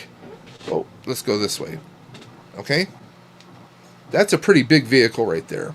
So you got to figure it's going to be about 23 inches long and about maybe, what, 9 inches high? So it's going to be a good sized vehicle. I was going to, because I've got I've got a transformer. It's a dark Zarek one. It's like the Scorpionaut repaint. Okay. That's probably roughly about the same size as that Ecto one. So, I mean, the Ecto is going to be big, but this is the first time we've had a 6-inch Ecto. And those people who are saying, oh, it's plastic, I would have preferred die-cast. You know what? You would have been paying a lot friggin' more for metal. No, definitely. Respectfully, you'd be paying a hell of a lot more for metal. But that's the thing. I know that there are people who are thinking, oh, well, you know, I'm going to wait. You don't have to wait. You can back it right now because they're not going to charge your credit cards until the end of the campaign when it funds. The day after, Baz, prepare yourself. It's the Nerd Buster himself. Oh. I can't actually see myself, so I'm assuming I'm here. Yes, we can see you. Oh, you see me? All right, cool. Well, now we see just blackness now. There we go. We saw pitch black. It was just straight black. It was like, oh. Hang on. I'm going to do it from my computer. I'll be back. And he'll be back.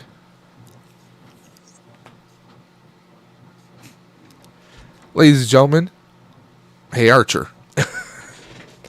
I mean, but see, that's the thing is, if you have all these vehicles, and Archer has a lot of them, it's like, well, where do you put them all? I mean, hell, on my G.I. Joe, I have a, 48 by 24 by 72 high garage shelving. I have the G.I. Joe, Vamp. I have the Cobra Hiss. And I have a G.I. Joe Tiger Force motorcycle. And they take up a good amount of space, but they're 6-inch figure vehicles. That's the thing. Yeah. He has to look professional. He's got his setup here. It was I couldn't see you guys, so I didn't know if it was coming through or not. So I switched my computer. Oh, speaking of size, Aisha is building a 2-foot RoboCop. 2-foot tall RoboCop. Nice. Curious. So now, I was using you as an example, Archer. Mm-hmm. Using you as an example that this has been a year of vehicles. Yep. And your argument is, where are you going to put it? Yep. And 2, would the First Lady allow you to? Right? No comment on the second one. I'll play the 5th. Yeah. And by the way, happy belated anniversary. Thank you. Yeah, it was a good time. One legal year, and she hasn't stabbed you yet that we know of. I can't confirm or deny that, so please click on that as well. Spoken like a married man. Oh, nice to meet you guys, by the way. Nice to meet you, Archer. But yeah, part of the argument is space, and then I mentioned before, and you mentioned it too just now. If other vehicles didn't come out this year, maybe it would have made a difference. I don't know how many different or how many more people would have backed it or not backed it. I do think it's a great value. I do think it ultimately will back. I'd be shocked if it doesn't. Okay. But yeah, if I hadn't had 5 Batmobiles sitting downstairs in my basement right now, I'd be more inclined to get it.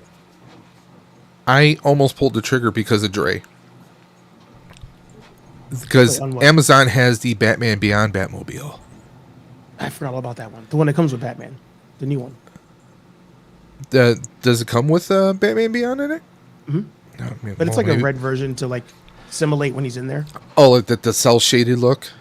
No, it's I think it's like mostly red Okay, with black highlights. so it's gonna look Simulate like when you're in there. like a Last Ronin figure. Oh yeah, actually yeah. You know, But no, I mean that's the thing. It's a combination of a lot of things. I think it's a perfect storm. good movie. And I just think that having this come out with Mondo at the same time, See, both, that you know, killed me it's just a because lot. I missed out on the Mondo Batman Beyond because I work from home, but it's a call center job, so it's not like I could hop off a call and hit the website. Wait, the Mondo Batman Beyond's already sold out? Yeah, it sold out that day. Like it was like what 11:40 p.m. Eastern, and it was sold out. I put myself on the wish list for it though, because I'm a big Batman Beyond fan, so I Yeah, same. can't miss out. I mean, yes, $225. It's a bit pricey, but it is a 1/6 scale figure, and there's a lot of. I mean, they did a good job on it. I just need to get impressed by a Mondo figure. Like I wanted these figures for so long. Well, I've talked about it on stream. Yeah, And I just that's have the thing. not seen one where I'm like, it's more than 150, 175. Yeah, See, the I mean, Mondo figure I want is a Trapjaw. Yeah. the Motus look The really Motus. good. Yeah, the But Motus are good. It's about 600 quid again just for that one figure. Jeez. Actually, Archer, this one I'm looking at on Amazon, it doesn't show a figure. Oh, really? Yeah, because here I'll pull it up here. So here we go. Yeah. Batman 89, right? Or it's 89.99 for it, right? Yep. We see a picture here. We see a picture here. Little lights on it. Okay.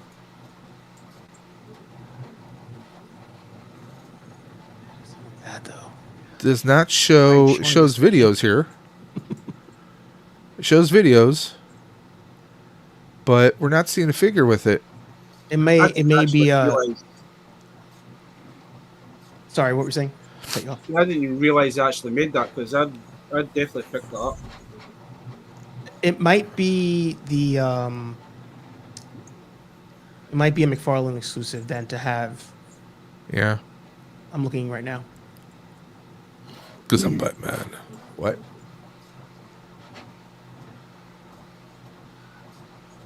That's a bad picture, but that's still one of my favorite Batmobiles though, of all time. Yeah. It is McFarlane exclusive. Oh, Okay. see, it's only $10 more. So it's like, why buy the Amazon one? For Even $10, though I don't- you even get though I one of don't their like this figures. that much. Yeah. Yeah, me and Toddy Mac don't get along. So Yeah, I Aisha said that the RoboCop is the fan home. So I'm guessing that's one of those. You subscribe, you build, It's you one of build those the thing. comments like Subscription magazines, services. Get so many bits every month to Yeah. build it. Because I was tempted on the Megazord, but then when I actually worked it out, it cost me about 3.5. I mean, grand at the it's same cool. time. It's a cool concept, but I'm leery of it because there's been subscription services in the past Yeah. that failed, and then other people try to buy the stock so they can kind of fulfill other people's orders. And it's like it just feels, I don't know, like something just is. It doesn't feel right in some cases, but I guess it depends. But speaking of now, how do you feel about you say that the Haslab is going to fund, right? Yeah, I don't see a I'm situation afraid. where it doesn't at the moment, unless this HasLab is somehow different than every other HasLab, and everybody who's wanted to back it has backed it. Well, here's my fear, and follow me with this. Mhm. Okay, we have 20 more days, right? So we're talking like the end of December. Okay, we have to make it through Thanksgiving because everybody and their grandmother's going to be traveling, spending money to travel, spending Friday. money for foods, Airbnb so they can be with families and all the whole 9 yards, right? Yeah. So money's going to be spent there. Then you have the Black Friday to Cyber Monday deals. People are going to be spending money there. Yeah. And they're going to be like, well, you might get the average collector's like, oh yeah, I really like that. I think that would look great in my collection. But then they get lost with everything else. And you're like, damn it, I just don't have the money. I just can't do it. Yeah. Or, oh, I already went pre-orders in here, here, here, here, and here. Yeah. And, that's my fear, is that you have all those factors right there. Yeah. You have all those factors, and that's where people are going to be caught. Yeah. And then I know some people are saying, oh, the scalpers are going to be our saving grace. Yeah. The first time ever, right? The scalpers will be the ones who come in and somehow save us. But, like I said, that's 2,847 orders that we need within 20 days. Yeah. With as slow as it's been, because I think it was like, 87? No, it was like 88, maybe 8,900 last week. So if you look at it, we've gained maybe 200 and change within 1 week. If that stays on pace, it's not happening. If it stays on pace. I've heard of some people say that they think Hasbro should be doing something more. There was a conversation on one of your posts that I think I had commented, or someone had commented about, they should have, McKenna or Finn or even Logan Kim. They're fans of Ghostbusters. They could a video of them reacting to this in person would be fantastic. Oh, I made the comment Yeah. about them needing to start tying in influencers on this. Yeah, and and I think I commented and said, yeah, it would be great if you had influencers, and to your point, not necessarily the usual influencer. Yeah. And when I say influencer, I'm referring nothing in negative context, but the go-to influencers are always YHS and Adam Savage. Yeah. And I'll be honest, the 2 in a box video they did, He didn't like that. for Adam Savage, that was Adam seemed like he was just putting on a show. His assistant or his new partner, whoever the gentleman was, he was more psyched about it. But I didn't like the fact that they skipped over the EMF. Yeah. The EMF feature on it. I mean, and there was no presentation. Comparing to the Proton Pack, you open up the Proton Pack, of course, everything's cardboard, but you had the little sliding panel. There was a presentation to it. This one, it's just 2 boxes. You don't know which one has the trap and which one has the PKE. Right. Yeah. It was this.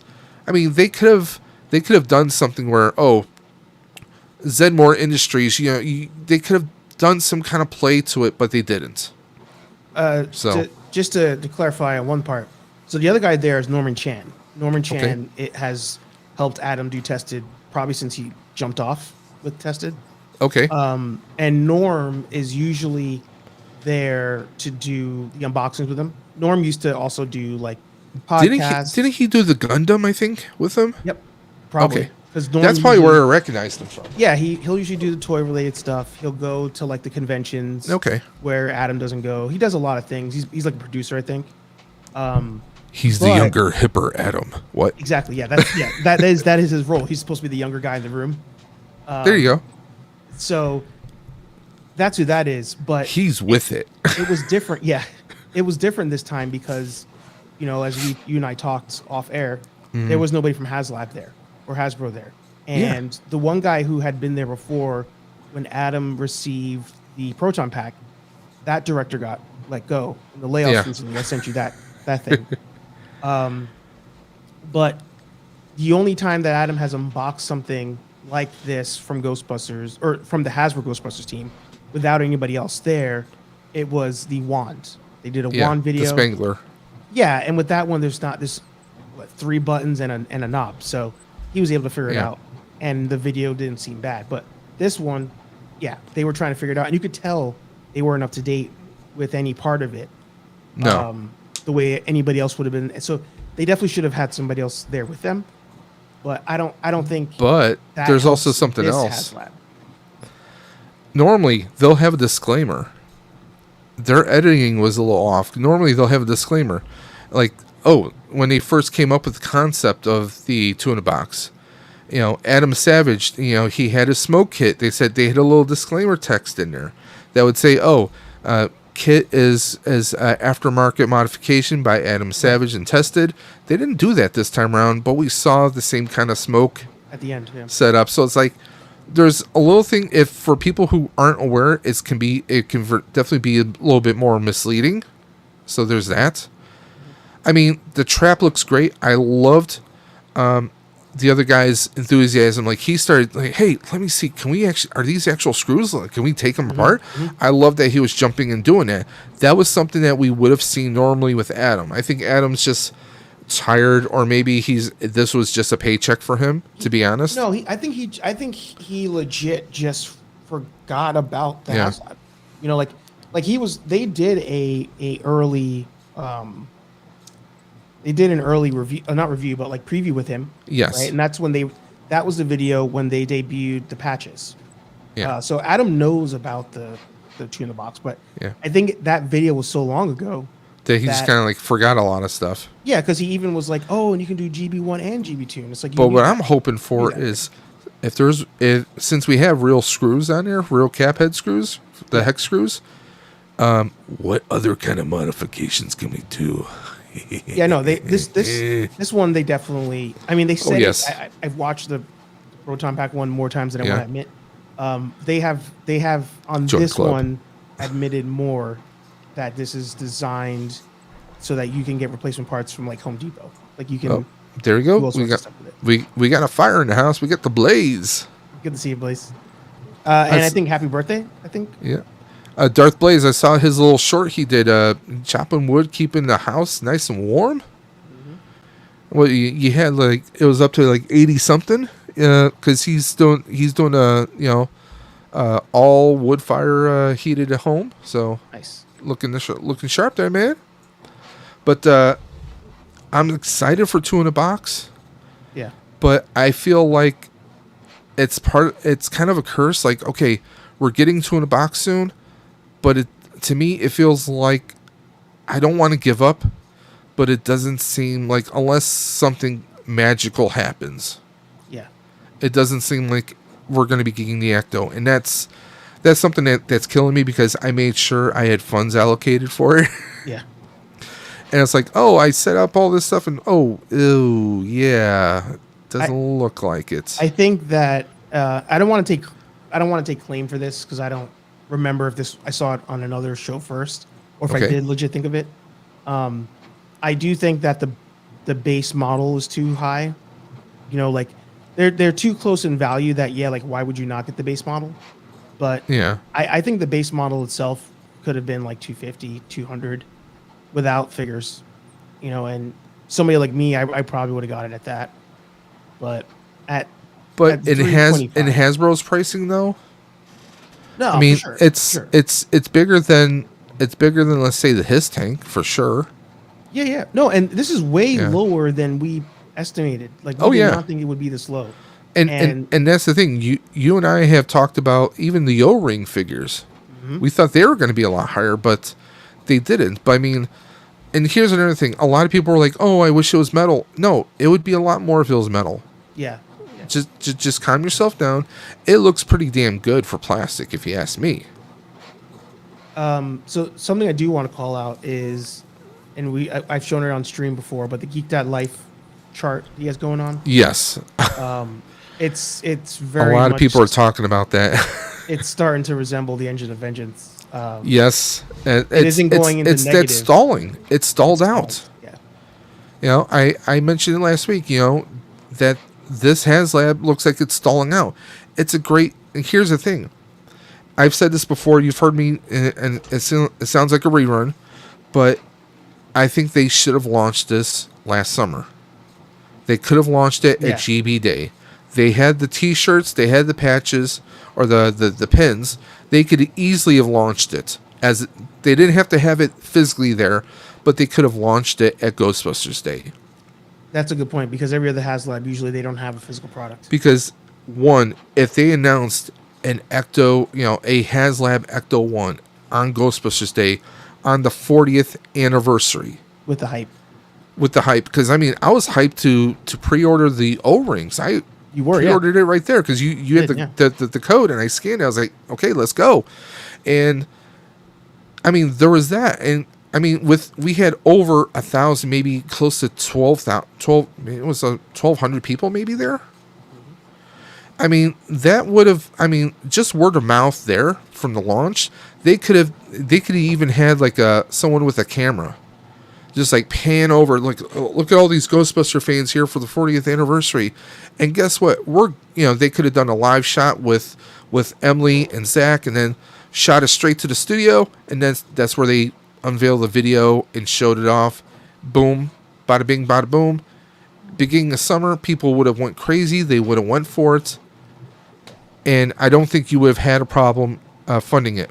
But with doing it, again, Ghostbuster Haslabs, they push it to like towards the end of October, right before the holidays, because when they did the Proton Pack, there was 3 or 4 other Haslabs going on at the same time. But because it was the first ever Ghostbuster Haslab, it was a $400 already built sound and lights Proton Pack. It was a no-brainer for fans. But the other thing too that I wanted to kind of like verify here is, well, one, we know this as truth. This is the first one that has no tears. Yes. Just kind of gotta go for it. Very similar to the Ghost, the Star Wars TV. Huh? The Ghost had tears. Did the Ghost have tears? I thought the Ghost, because we had a couple weeks ago. We had Left Coast Graphics on there, and he said the Ghost did too. They did like a deluxe. No, he got that wrong. Regular. Okay. No, he was confusing the Ghost with Mos Eisley Cantina. Okay, So that's the one. Was the first one that had. I confused that with options. that. That was my confusion right there. But this is the first one that has no tiers. Yeah. The second one it's the second one where you can buy a base and a deluxe, with the first with no tiers. And right now I have Hasbro Pulse up and kind of like refreshing. It's a it's a party pop, Gord. We're talking about first we were talking about the Ride for Roswell, and then I'm looking to take ideas from anyone who wants to do partnerships and team ups and new ideas for the Stream for the Cure next year in 2025. And now we're talking about the Haslab and how it's stalling. It's on life support. I'm breaking out the paddles in about 5 minutes. What I was gonna say is this is the and then I gotta fly. I have a little unboxing to do that I'm gonna record. Oh, but yeah, I gotta get one of those for Mrs. Dimension, because guess what she likes to do? She likes to do tarot. Yep. Yeah. She's got about 6 or 7 different sets of tarot cards. Oh. So, yeah. What I was gonna say is this right now, as I'm going through the Haslabs, is the highest number required to back Haslab. Everything else, including Two in the Box, was 10,000. Yeah. And this one is 12,000. So I think that's playing a factor as well. Like it would have backed, just like everything else. But at 12,000 with no tiers, I think people are kind of just like, whatever. Some people may have forgotten too. It's very possible. Some people were like, "Oh, I'll come back later to it," and then just like kind of forgot. And I think maybe some people are Haslabbed out a little bit. Yeah. What do you think about that? I would say yes, but then now that things are shipping, I think, well, that's another thing. People are getting, they've gotten Giant Man. They're getting Dragonfly now, and I mean, there's going to be more stuff we're getting too in the box. So people are like, oh, Haslabs are shipping, and maybe they're forgetting about it. But also, I think Hasbro in general they're losing their gas. Yeah. Or what little gas they still had in the tank. I mean, Mondo with the real Ghostbusters. And that's the thing. It's like, I'm of the mindset that, hell, if we get closer and closer and it still has this large gap, I may just go in on, I'm at least thinking of the Peter Venkman. If not the Sam Hain and Venkman, I think I may just go in on Venkman. Because at least Venkman comes with the little Sam Hain ghost getting pulled into the trap. Which is still a cool effect. But again, to what you've said before, we don't know about the quality of Mondo. That it comes off looking very much Super 7 Ultimate like. So we don't know how durable it is. Are we going to have to heat up the joints like we often have to do with NECA? I mean, unless you've already jumped in on Mondo, it's scary. For me, it's scary. It's like, I like the idea. I'm not crazy about the price. I like the idea. I like the look. But if I ever want to do a pose, what if it breaks off and I'm screwed? I mean, the other thing you have to consider as Yeah. well is if they've been gaslighting people, then and you know, again, we don't know the business Yeah. behind the scenes, but if they've been gaslighting and they don't get a chance to release all 4 waves, you're screwed. What if you only have 2, or worse, you get 3, and the 4th one doesn't get to be made because budget's out, nobody's buying them? Hypothetical, but it's a possibility. Yeah. And, how do you like how they switched the... I know you talked on your stream last week how they switched the prices around. Yeah, yeah. I mean... It was the Christmas sale they switched. Yep. So... They're best. They're... And here's the thing. And look at the single joints on this thing. Like, that's the most bend you're getting out of Venkman in the knees right there. Yeah. Sorry, I'm looking at my... I have the website open on my screen too. Yeah. I assume mean, you're looking at my it's... screen. You're not. But Between the two heads, I like the one on the body here a little bit better, but he almost looks, I don't know, I don't want to say stoned, but he kind of looks stoned. yeah, he was. I mean, you would think you'd have him with like, you know, that kind of like Venkman kind of like grin, the salesman grin right there, but I mean, he does look great. The Proton Pack looks great. I mean, the accessories, they look great and all, but the price point is a bit much. These aren't even, this isn't even like a 1/6. You know, these are what, 6-inch figures? 6 or 7-inch, I think. 6.5 is Okay. Peter. You know, Egon probably will be 7 with his big pomp, you know, who knows. No, but I mean, the Proton Pack details are great. I mean, Oh, yeah. that's the thing. Is this collection on your screen is not a bad set. It's No. just a fear I had when we first had this announced. I said on my stream, is they're gonna somehow price this similarly to their 1/6 scale figures, even though it's not going to be a 1/6 scale figure, and that's what they did. So it's like, you know, you can't. And some people are like, oh well, I'm used to spending that kind of money on like other brands, Mafex, right? Mafex, Mezco. or SH Figure Arts. You're seeing those price points and higher Yeah, but for you a get smaller better framer. quality figure You know, with it. a slim, I have 2 of the Mafex. I have the Cyborg Superman and I have Steel. They're Yeah. great figures. Yeah. They have soft goods. They're Yeah. fantastic. Yeah. But there's a little bit more articulation. You have limited articulation here, so there's And one arguments figure across has no the board. articulation. Yeah. I mean, I really don't see Sam Hain. I mean, what you have? You know what Sam Hain's body reminds me of? The Build-A-Figure for the Watcher from Marvel Legends. Because you just have kind of like this frame that goes up to like the stomach, upper chest area, and depending, we don't know how the joints are. This could easily snap off. This could easily snap off. So I think Sam Hain is going to be more of a statue than anything else. Yeah, no. I mean, but both You know? figures are. Yeah. Both I mean, figures are just statues. that's the thing. Unless they give us a video of, look, oh, you can pose it. They show the ease of posability in that you don't have to treat it with, like, very delicate gloves. Because, I mean, Diamond Select figures, they look great, but they were kind of hell to try to pose. For the Diamond Select Ghostbuster figures, if you had any of them, some of them were not the easiest to pose. You know? But see, that's the thing. It's like, it looks great, but I'm afraid. Yeah. No, You know? it's. I mean, they shouldn't have done it if they only had the option of this price point. Yeah. I loved that guy's images. I love these images. I Yeah. loved what we saw at SDCC. I mean, I from the love images. how the pedal in, the hose hangs perfectly. I mean, this looks great. But Yeah. again, I mean, the question is, okay, this is obviously an all-white background. let me see it on a stand. Well, Is- those is- images of that are out there in the Okay. video. Remember, because these were physically debuted at Comic Con. Yeah. I mean, these look great. I mean, if they're successful, obviously they could do Extreme Ghostbusters. There's so much that they could really stretch this line out with. They're not going to get. Yeah. No, I'm saying it would be great, but it'll never happen. I mean, like, I could easily see people like Duffman's Diorama making like a little platform like this for Sam Hain, and it would look fantastic. But again, it's like, the price point, it's a bit much. That's why if I do anything, I'm just doing Peter.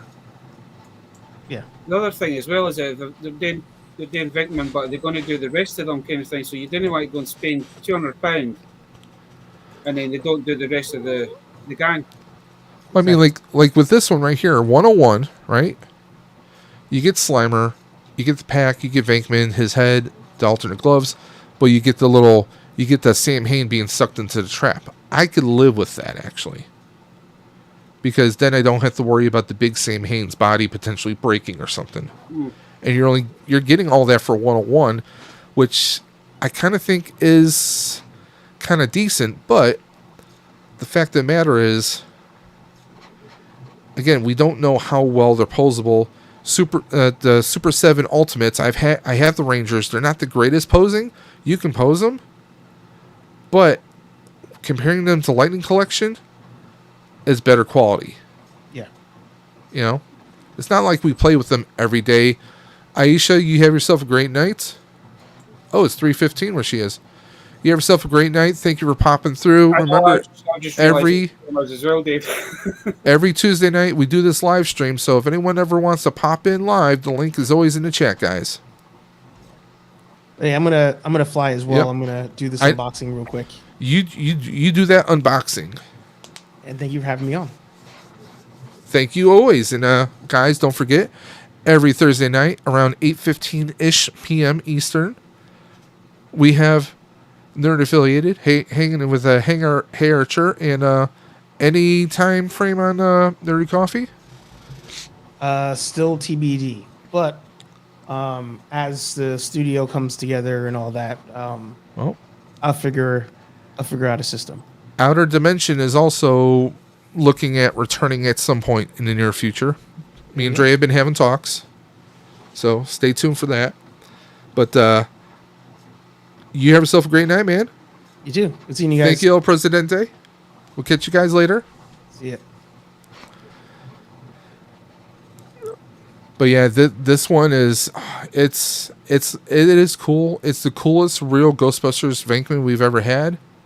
But the price point, a 101 for a 6-inch figure, for some people going from like a $25 figure to $101 figure, it's a bit of a twisting of the arm, to be honest. But like Dre, the Collector's Safe Space, my brother, keeps telling me quality over quantity. I mean, I have to admit to that, because when I jumped on the Mafex Steel and Cyborg Superman, they're great figures. The details there, the soft goods. The one arm could be a little bit stronger for weight, but they look so fantastic. So an argument can be made for spending that higher price point. I mean, hell, here in the States, like a good pizza is probably going to cost you about $20-25, maybe $30 for a large pizza. You know, everything goes up in price. But like, if I do anything, I'll probably do this one. I don't see myself doing the $200 one, but it looks really good. And not to keep things on the Ghostbuster bandwagon right now, we still have 7 people watching, going on 2 hours here. The Buffalo Ghostbusters, which is a 501c3 nonprofit charity fundraising group in Buffalo, New York. For the past 4 years, going on 5, the Buffalo Ghostbusters do an annual event at Hook and Ladder 8, right there in New York City at the Firehouse. And we'll be doing it again this year, June 7th, 2025, between the hours of 12 p.m. and 4 p.m. This is last year. Look at all those people that were there. Almost 1,200 people. So if anyone is planning to be in the New York City area on that weekend, or maybe you want to make a trip there, it's definitely something that is amazing. Archer was there. So many people were there. Rambling Nerd, Ghost Beacon. There's a lot of amazing people who came out there. I'm hoping to see some of you guys out there if you happen to be traveling to New York City. It's usually an amazing event. We have live, last year we had Blood Splatter, which is Mad Splatter was the name of a rock band that was there, along with the Alessi brothers, who were featured on the very first Ghostbusters soundtrack. They're going to be returning this year. There's a lot of surprises, a lot of amazing items this year. And of course, we have a different fundraiser each year. So this is the 5th year in a row that we're doing this, the Buffalo Ghostbusters. So you guys definitely want to come out and check this out. It is a free event. You do not buy tickets. You come out. It's like a big, massive Ghostbuster block party. You just stroll down the street, come down to the firehouse, and we're right there. And by the way, this is a working firehouse, those that don't know. So the fire truck does kind of pull in and out several times when they go on live calls. But it's an amazing time. So if you guys are interested, go ahead and check out the Buffalo Ghostbusters on Facebook, or go to the buffaloghostbusters.com. We just did our announcement 5 years later. This is our 5th year in a row. And we're also asking for feedback. So if you've come out for any of the previous years, we have a feedback link so you can actually answer some questions and give us some insight on what you might want to see this year. Earlier this year, we did the Tunnel for the Towers, and we raised over $43,500 this year for the Tunnel to the Towers Foundation. So every year, the fans keep stepping it up, and the Buffalo Ghostbusters keep stepping it up. So, guys, go and follow the Buffalo Ghostbusters on Facebook, and definitely start making your plans this year for Ghostbusters Day 2025. So go ahead and check it out. It's just an awesome event. We had 3 Ecto 1s there, 3 59 Cadillacs that were there this past year. It's always a great time. If you're a Ghostbusters fan, what better than to have a party at the actual firehouse? We had actors from the previous movies. We had mystery bundles. We actually had a line of people wrapped around the block, lined up to buy merchandise and to meet the various actors that have been featured in the movie. So it's always a great time. I highly recommend checking it out if you can. So, I said before in the beginning of the stream, we wanted to talk about fundraising. So we were talking about the Ride for Roswell. We wanted to talk about the Haslab and the hopes for it. I'm really hoping that it does fund, because I really do want that Ecto 1. But I really hope it does come in fun, so, because it's, as you say, it'll be something for your childhood. I mean, fair enough, you got the original Kenner one that was Ken, but this is going to be bigger. oh yeah, I have 2 Kenners. I still have a Kenner reissue that's in a box still. I have a Kenner that's on my shelf. I have the Lego Ecto 1, the one that came out during Afterlife, which is pretty massive and big on its own. And then to have this one would be great. There's no way I'm going to afford a Blitzway, which is like a couple grand. That's not happening. That's like a coffee table. You laugh, Baz. I have a buddy of mine who has one, and he has a glass enclosure on it. That's his friggin' coffee table in his house. I've seen folk do that with a Lego Millennium Falcon. So yeah. Basically turn their coffee table and put glass in, and they've got the Millennium Falcon right in the middle. And I got a buddy who has the DeLorean, the Hot Toys DeLorean. That sucker's massive. That's something I'll never have, because my buddy's like, hey, wouldn't you like one? I said, yeah, I would like one, but where the frack am I going to put it? I don't have the room. But, I mean... a few years back, I made the mistake, and I went and bought the Batmobile, the... 89? No, the radio-controlled one that they done for the Justice League movie. Oh, okay, yeah. I made the mistake, because I seen on Amazon, it was... bought it. I didn't realize until the guy actually dropped it off. It's like, the hell have I actually ordered? Blue just wanted everybody to know that he likes sharks. We have TMC in the chat. Everyone's saying hello to him. The man collects. I hope you're still around. I'm sorry if I missed your chat earlier. But Hot Toys. Hot Toys and Sideshow. Sideshow's doing this anniversary sale, which is going to be ending soon in early December. They have these like 30 to 35% off, 25% off deals. But take a look at what they're giving out free right now. With a qualified purchase, you can get Boba Fett for free. Oh, damn. This is Boba Fett when he crawls out of the Sarlacc pit. His all busted up, worn away, corroded armor. I don't care who you are, whether it's vintage Return of the Jedi Boba Fett here, or even when he like does the paint job to touch up his armor. It's friggin' Boba Fett. You know, say what you will about the TV show. I am Boba Fett. I mean, but Boba Fett's still the baddest man in all of Star Wars. Yeah. Okay, next to Mace Windu, because it's Sam Jackson. Sam Jackson always gets a pass, let's be honest. And Vader, you know, because James Earl Jones, rest in peace. Or should I say rest in force. Boba Fett was just badass. He was like he was the one person, like he would say whatever he wanted to Vader. He's no good to me, Dad. You know, like what, bro? You're talking to Darth Vader. You got no qualms. I mean, you know. I mean, Boba Fett was always badass, and me, I always love props that are weathered. So this looks pretty awesome, but I don't know if I'm spending money on a hot toy from Sideshow right now. I would really love this. The battle damage Iron Man, but I could get him for cheaper on another site. So, do I want to pay $300 plus tax, or do I want to pay $265 plus tax? I'm just saying. That's a good. I've been looking at a Joker hot toy and a Harley Quinn one. I just Nice. really want to get another one, eh? But I want to make sure it's something that I would like.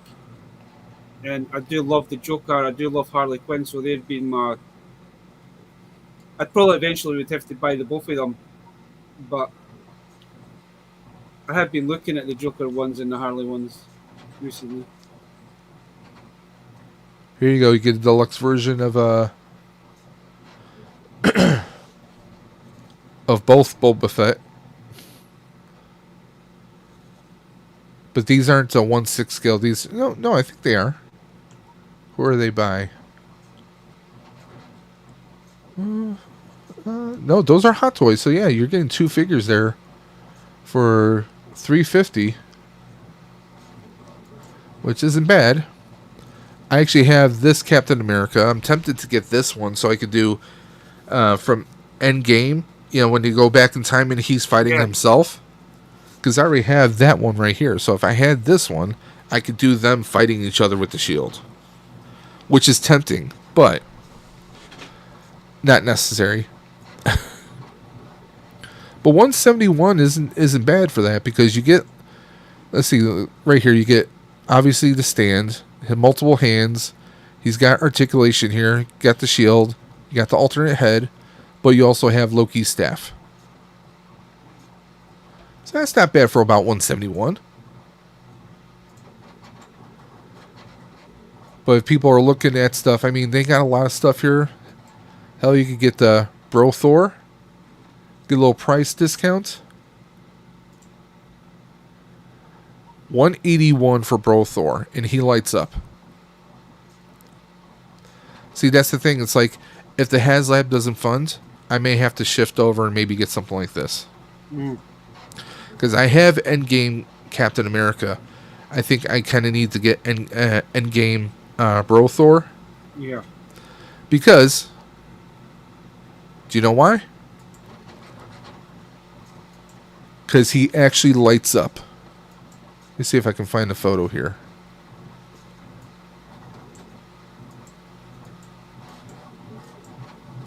I'm worried about the soft goods on him, but he lights up. These are LEDs built into him. Oh, that is cool. That's, I mean, come on, that's insane. You get the light up eyes.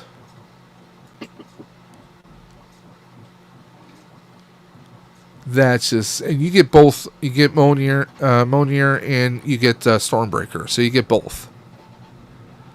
So I mean, that's sick.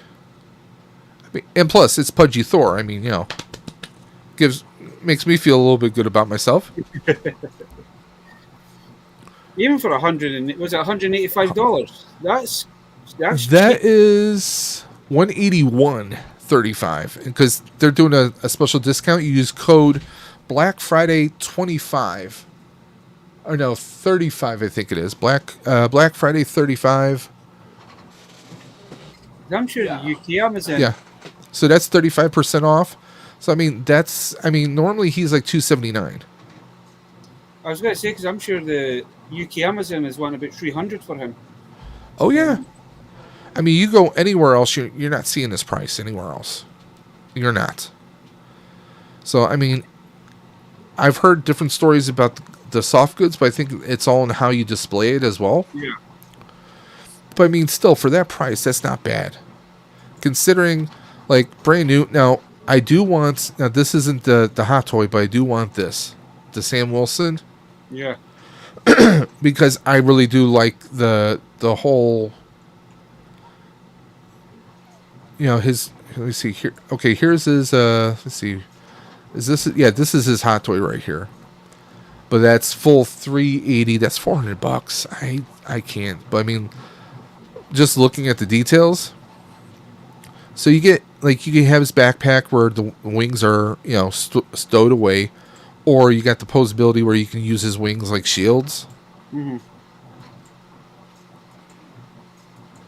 It looks really good. And obviously they're going to do a repaint since he's wearing a all blue suit for the new movie. Mm-hmm. But he does look... It looks damn good. I love how the shield goes on the back.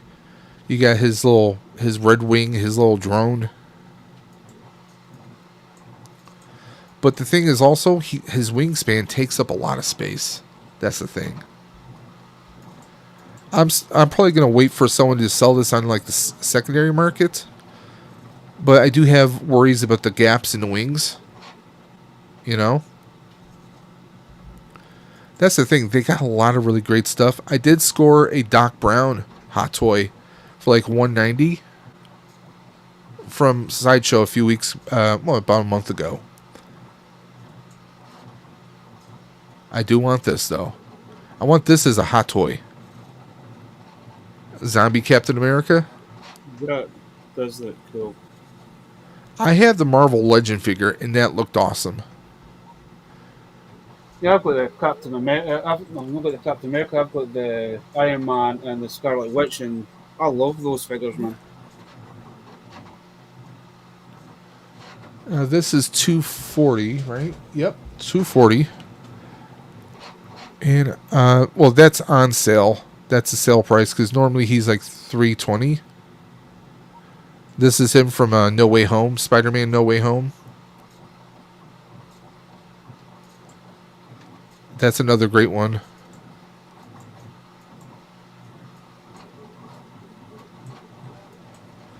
They got a lot of great stuff, but Very expensive. yes, it is. But again, it's that quality over quantity. By the way, this is a concept figure because they were supposed to at one point during the fight, Iron Man was supposed to throw his nano suit onto Strange, and he was going to be Iron Strange. So what do you think about that one? That's quite a cool one, like. I would be actually, to be honest with you, it would actually be interesting if they did do that in the movie.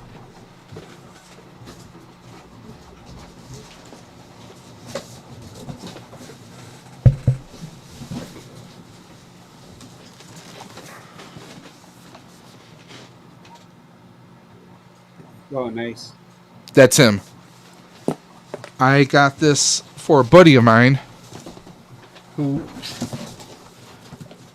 really wanted it at the time, and he still does, but I'm holding on to it until he can pay me for it. So I came across a really amazing deal, couldn't pass it up, so I grabbed it.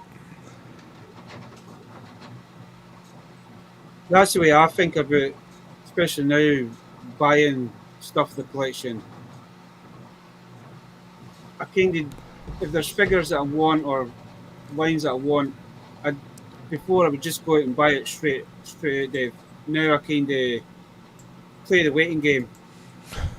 Well, that's the thing. A lot of my Hot Toys recently, I've gotten them through other groups on Facebook. There's a lot of 1/6 scale groups that will buy and trade. They have Batman, Star Wars. I mean, just anything you could think of. This is actually pretty cool, actually. I mean, I've got in Marvel. Here you go, War Machine. Hunter. This guy's actually trying to sell for $150, which is really low. That is insanely low. I know someone who's actually trying to sell one right now. It's still sealed in the box, never opened. So if you're a Bad Batch Star Wars fan, if you're looking for a Hunter, let me know. I can put you in contact with the said person. But yeah, there's a lot of groups that will sell Hot Toys or even third-party stuff, like So-So.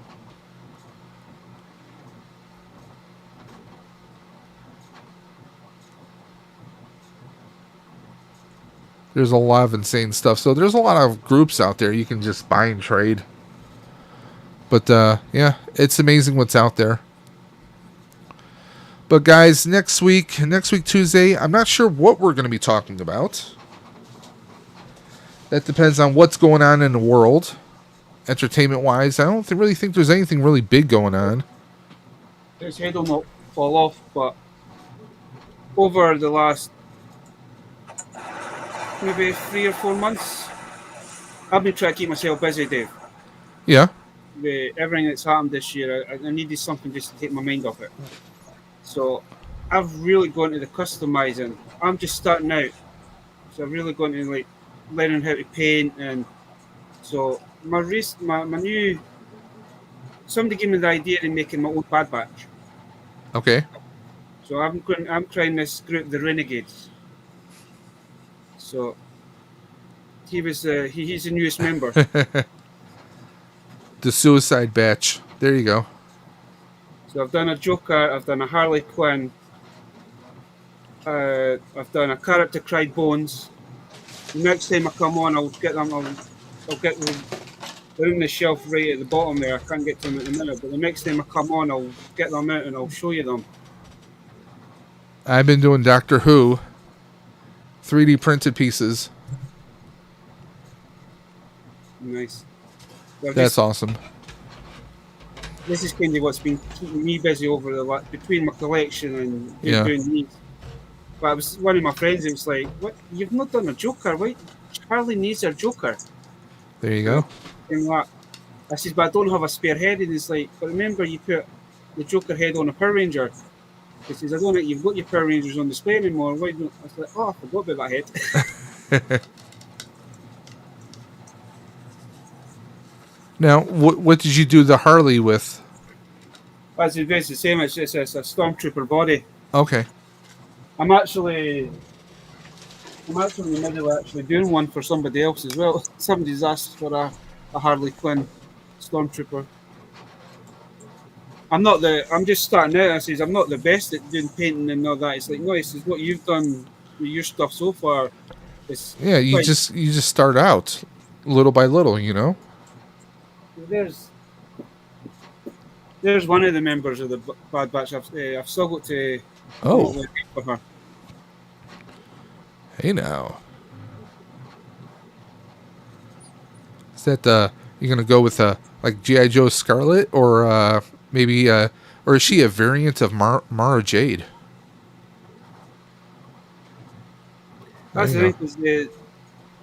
I made a guy. I put basically like bone armor on him, so I created him bones. The next one I've done, I basically put a chainsaw on her wrist, like a gauntlet kind of thing. So she's cried chainsaw. So I'm trying to make Nice. maybe. How do I say? I've done a female Skeletor. I've done a female Trapjaw in my own kind of vision. Yeah, I've done other. I've been buying a lot of those Final Faction figures. Okay. Which them over in the UK. So I've been basically stockpiling them, and I've just been they're basically my practice.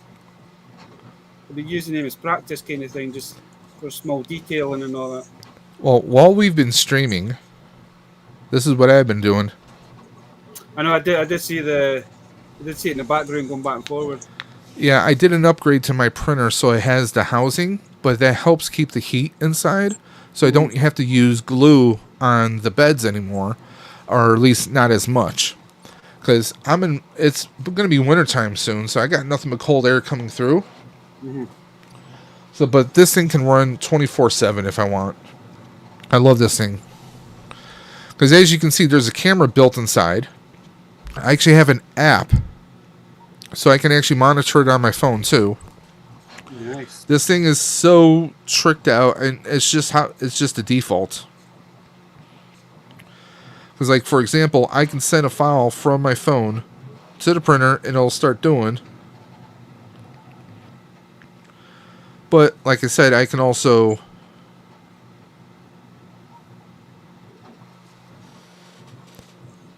monitor it right there. You gotta love technology. But this thing also does multicolor prints. That's how I was able to do the TARDIS fragment, which is white, black, and blue, obviously. And you just paint it just like you would paint something like, imagine like a paint by number. That's pretty much what you do inside the program to assign the colors to certain objects. I can remember you done the G.I. Joe sign, something similar to that as well, didn't you? I did a G.I. Joe Devilfish boat. I'm going to be doing another one soon. But, let me see here. This is one of my next projects. This is a gift for my sister, actually. So, what'll happen is, like, I still have to get the pink in. But I'll have, what I can do is I basically assign colors. So we got gray, pink, skin tone, and purple. We have black shoes here by itself, and then we have the hair, the nose, and the antlers right here. But just to show you, let me zoom in here. Let me pull this over to the side. Let's say I want to change the colors up, right? Let's say I want to make this blue instead. I can do that.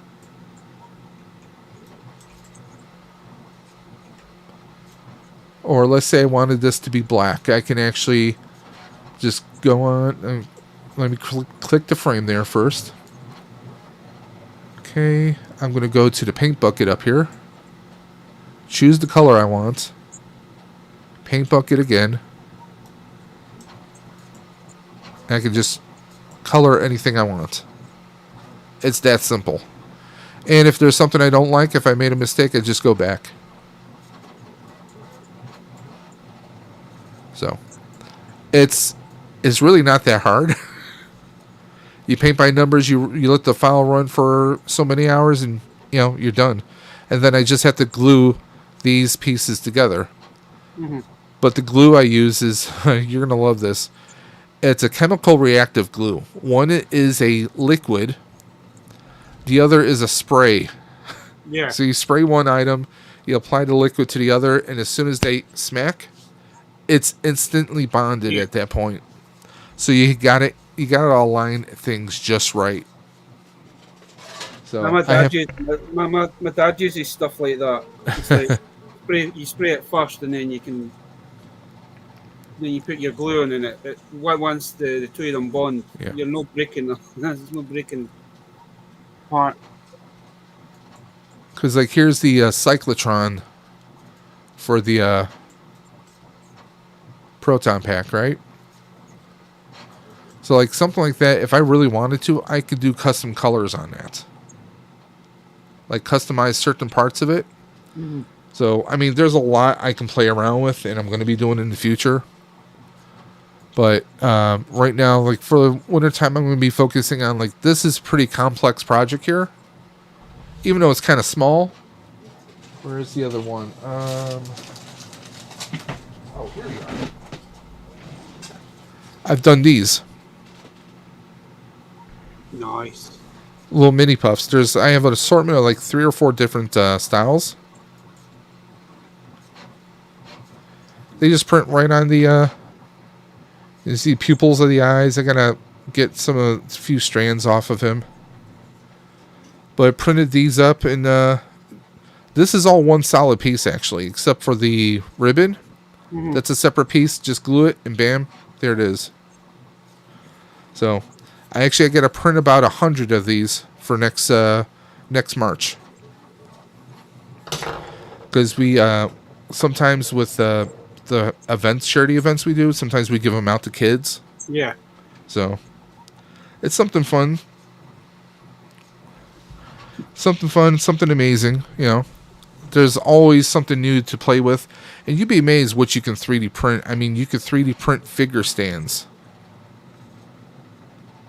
Well, because the guy that kind of got me into customizing says if you don't try, you'll never know yourself.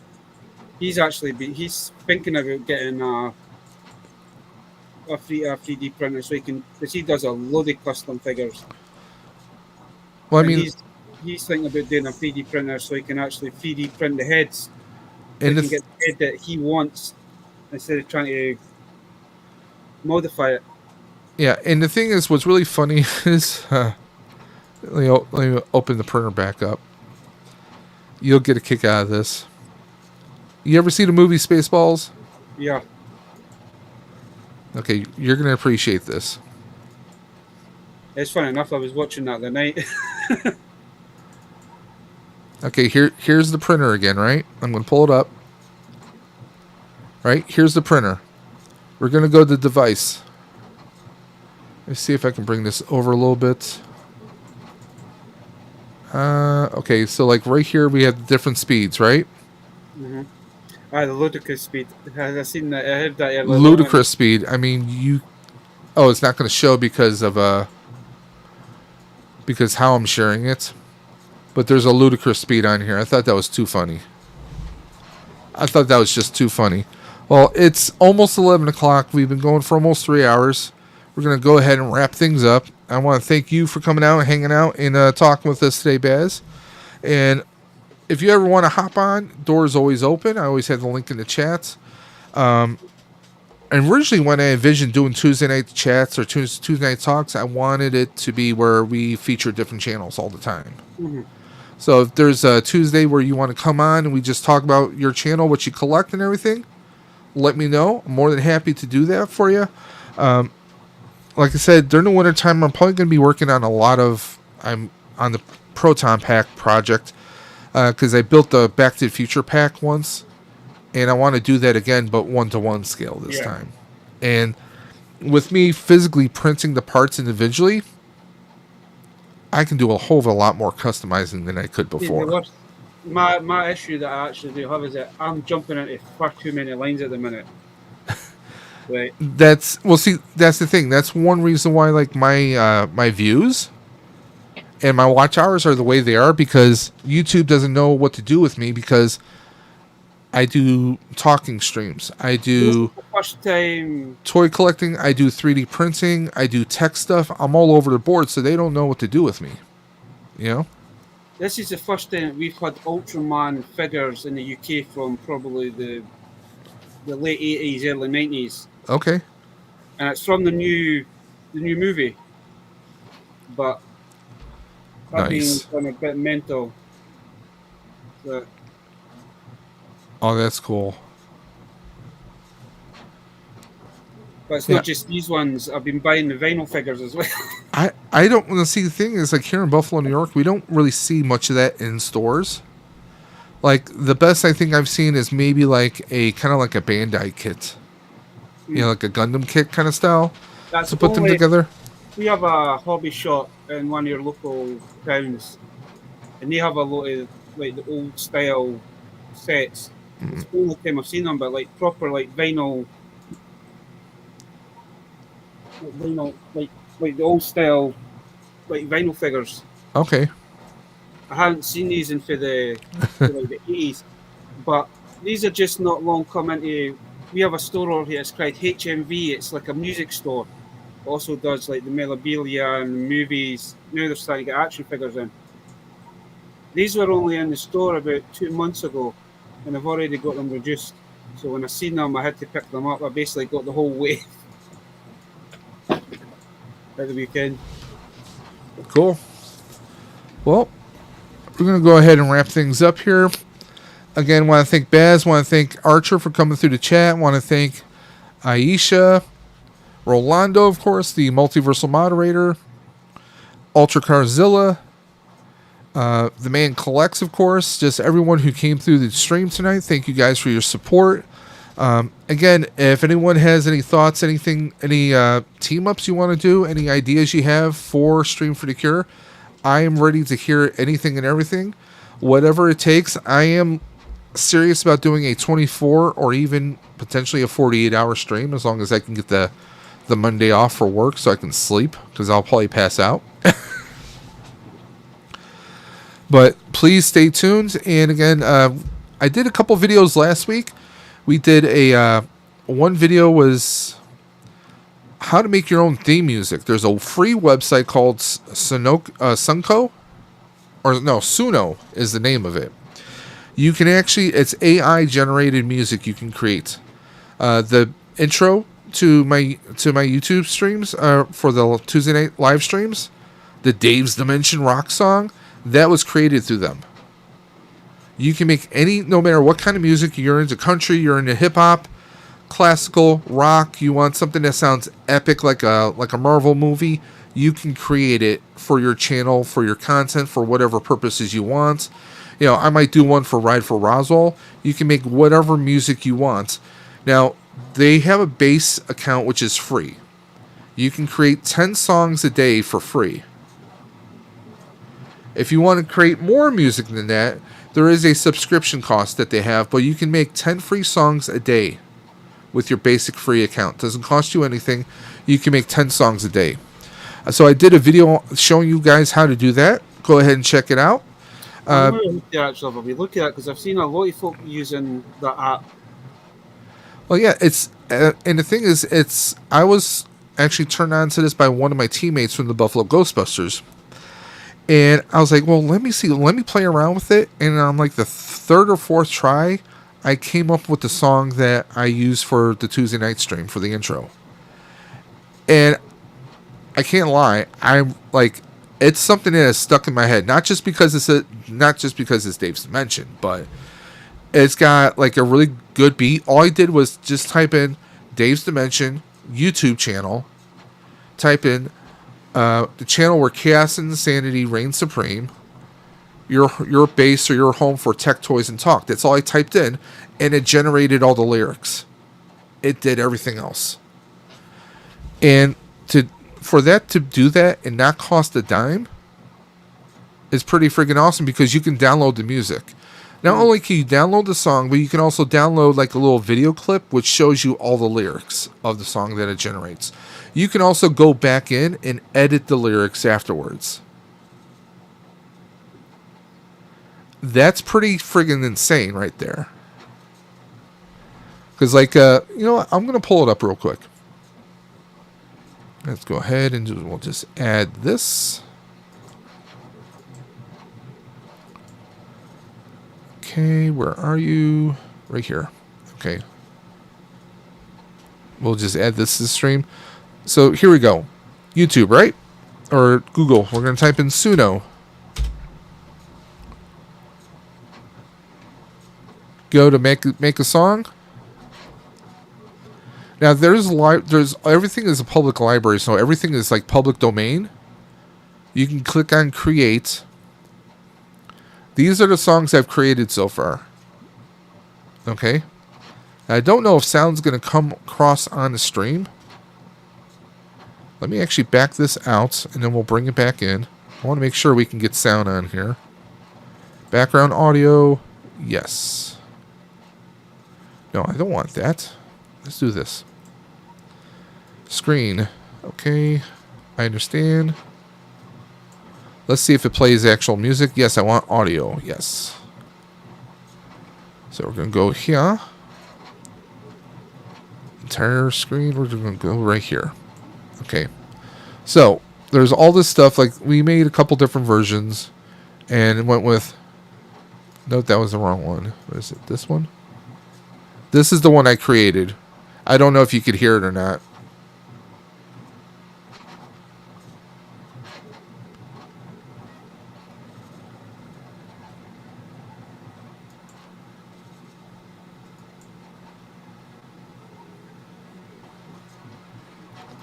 So, I mean, it makes a whole song, and when I download, so I have the option of, let me see, let me add this, let me add this back in. I don't think I added it on. Hold on. Like it's my first day as a YouTuber, Jesus. There you go. Okay, so I'm going to add this to screen. There you go.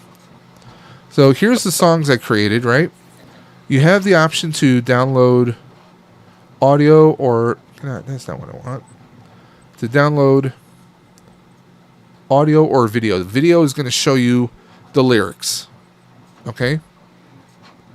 So you have that option. You could literally just type in... like, for example, I'll just type in Dave's Dimension YouTube channel.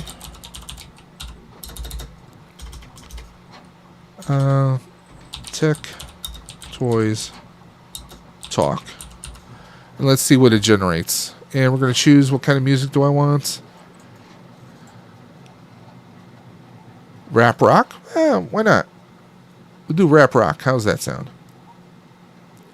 Hit create. Now it's going to create 2 songs here at the bottom. Let's see what they sound like. And let me know if you can hear this or not. Okay, Baz?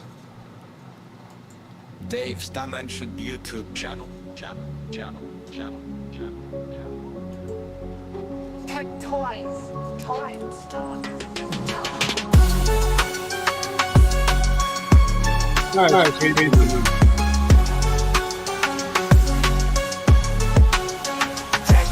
So that made a very short, quick intro, which is perfect for YouTube, right? And all I did was just type in Dave's Dimension YouTube channel, Tech Toys and Talk. I mean, you can add other stuff. You can add lyrics to it to even make it stronger, like longer. Let's take a look at the other song. YouTube channel. Tech Toys Talk. Tech Toys.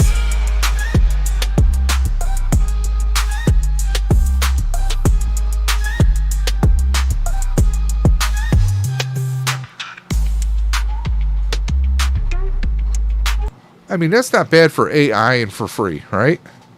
Absolutely. And like I said, you can make 10 songs for free each day. Now, these are that's 2 songs out of the 10, obviously. You can pay more, but like I said, the video I dropped is a very quick video, but it goes more into depth on what you can do and shows more samples as to what you can do. But like I said, you can just download this. I can download the audio or the video. And there you go. It's just going to download it now. It's that simple. And they download as basic MP3. So you can play it on your phone. You could burn it to a CD if you wanted to. If this was 2005. I mean, it's just that simple. And I love it. And what's great is you can go to... of course, you have your own library, right? But you can also check out other people's music. You can look up all different genres here. There's a whole different thing that you can do here with them. You can scroll up or down. You can search for a certain type of music. Like Havana Chill Step.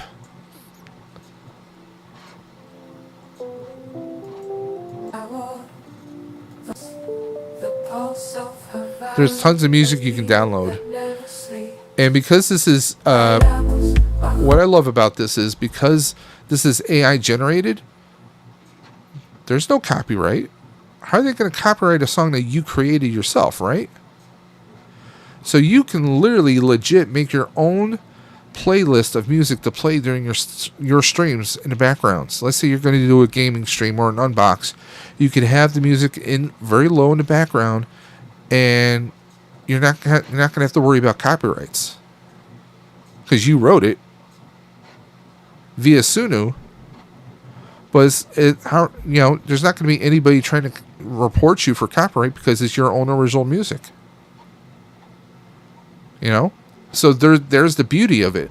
You can create music for free. You don't have to go to like Fiverr or some other website and pay someone to make your own music. You can make something that you enjoy yourself. There you go. You got your own music and you're not paying anybody. It's free. We all love free stuff. But there you go. It is 11:02. Baz, I'm going to let you go. I need to get off here because, well, I need to use the little dimensions room. So I'm going to catch you guys later. And as always, want to thank everyone. The Man Collects, Millennium Workshop, Cobweb Collects, everyone. Thank you guys for coming through. And, of course, as always, every Tuesday night, check out Dave's Dimension Tuesday Night Talks. We'll see what we have going on next week. Who knows? There's one or two YouTube channels that have been kind of pushing somebody's buttons, and it might be pushing their buttons back, so maybe that'll happen. We'll see what happens. But until next time, you guys know what I'm going to say. I say it every single time. Keep on busting. And I'm always going to catch you guys on the flip side. Take care, guys.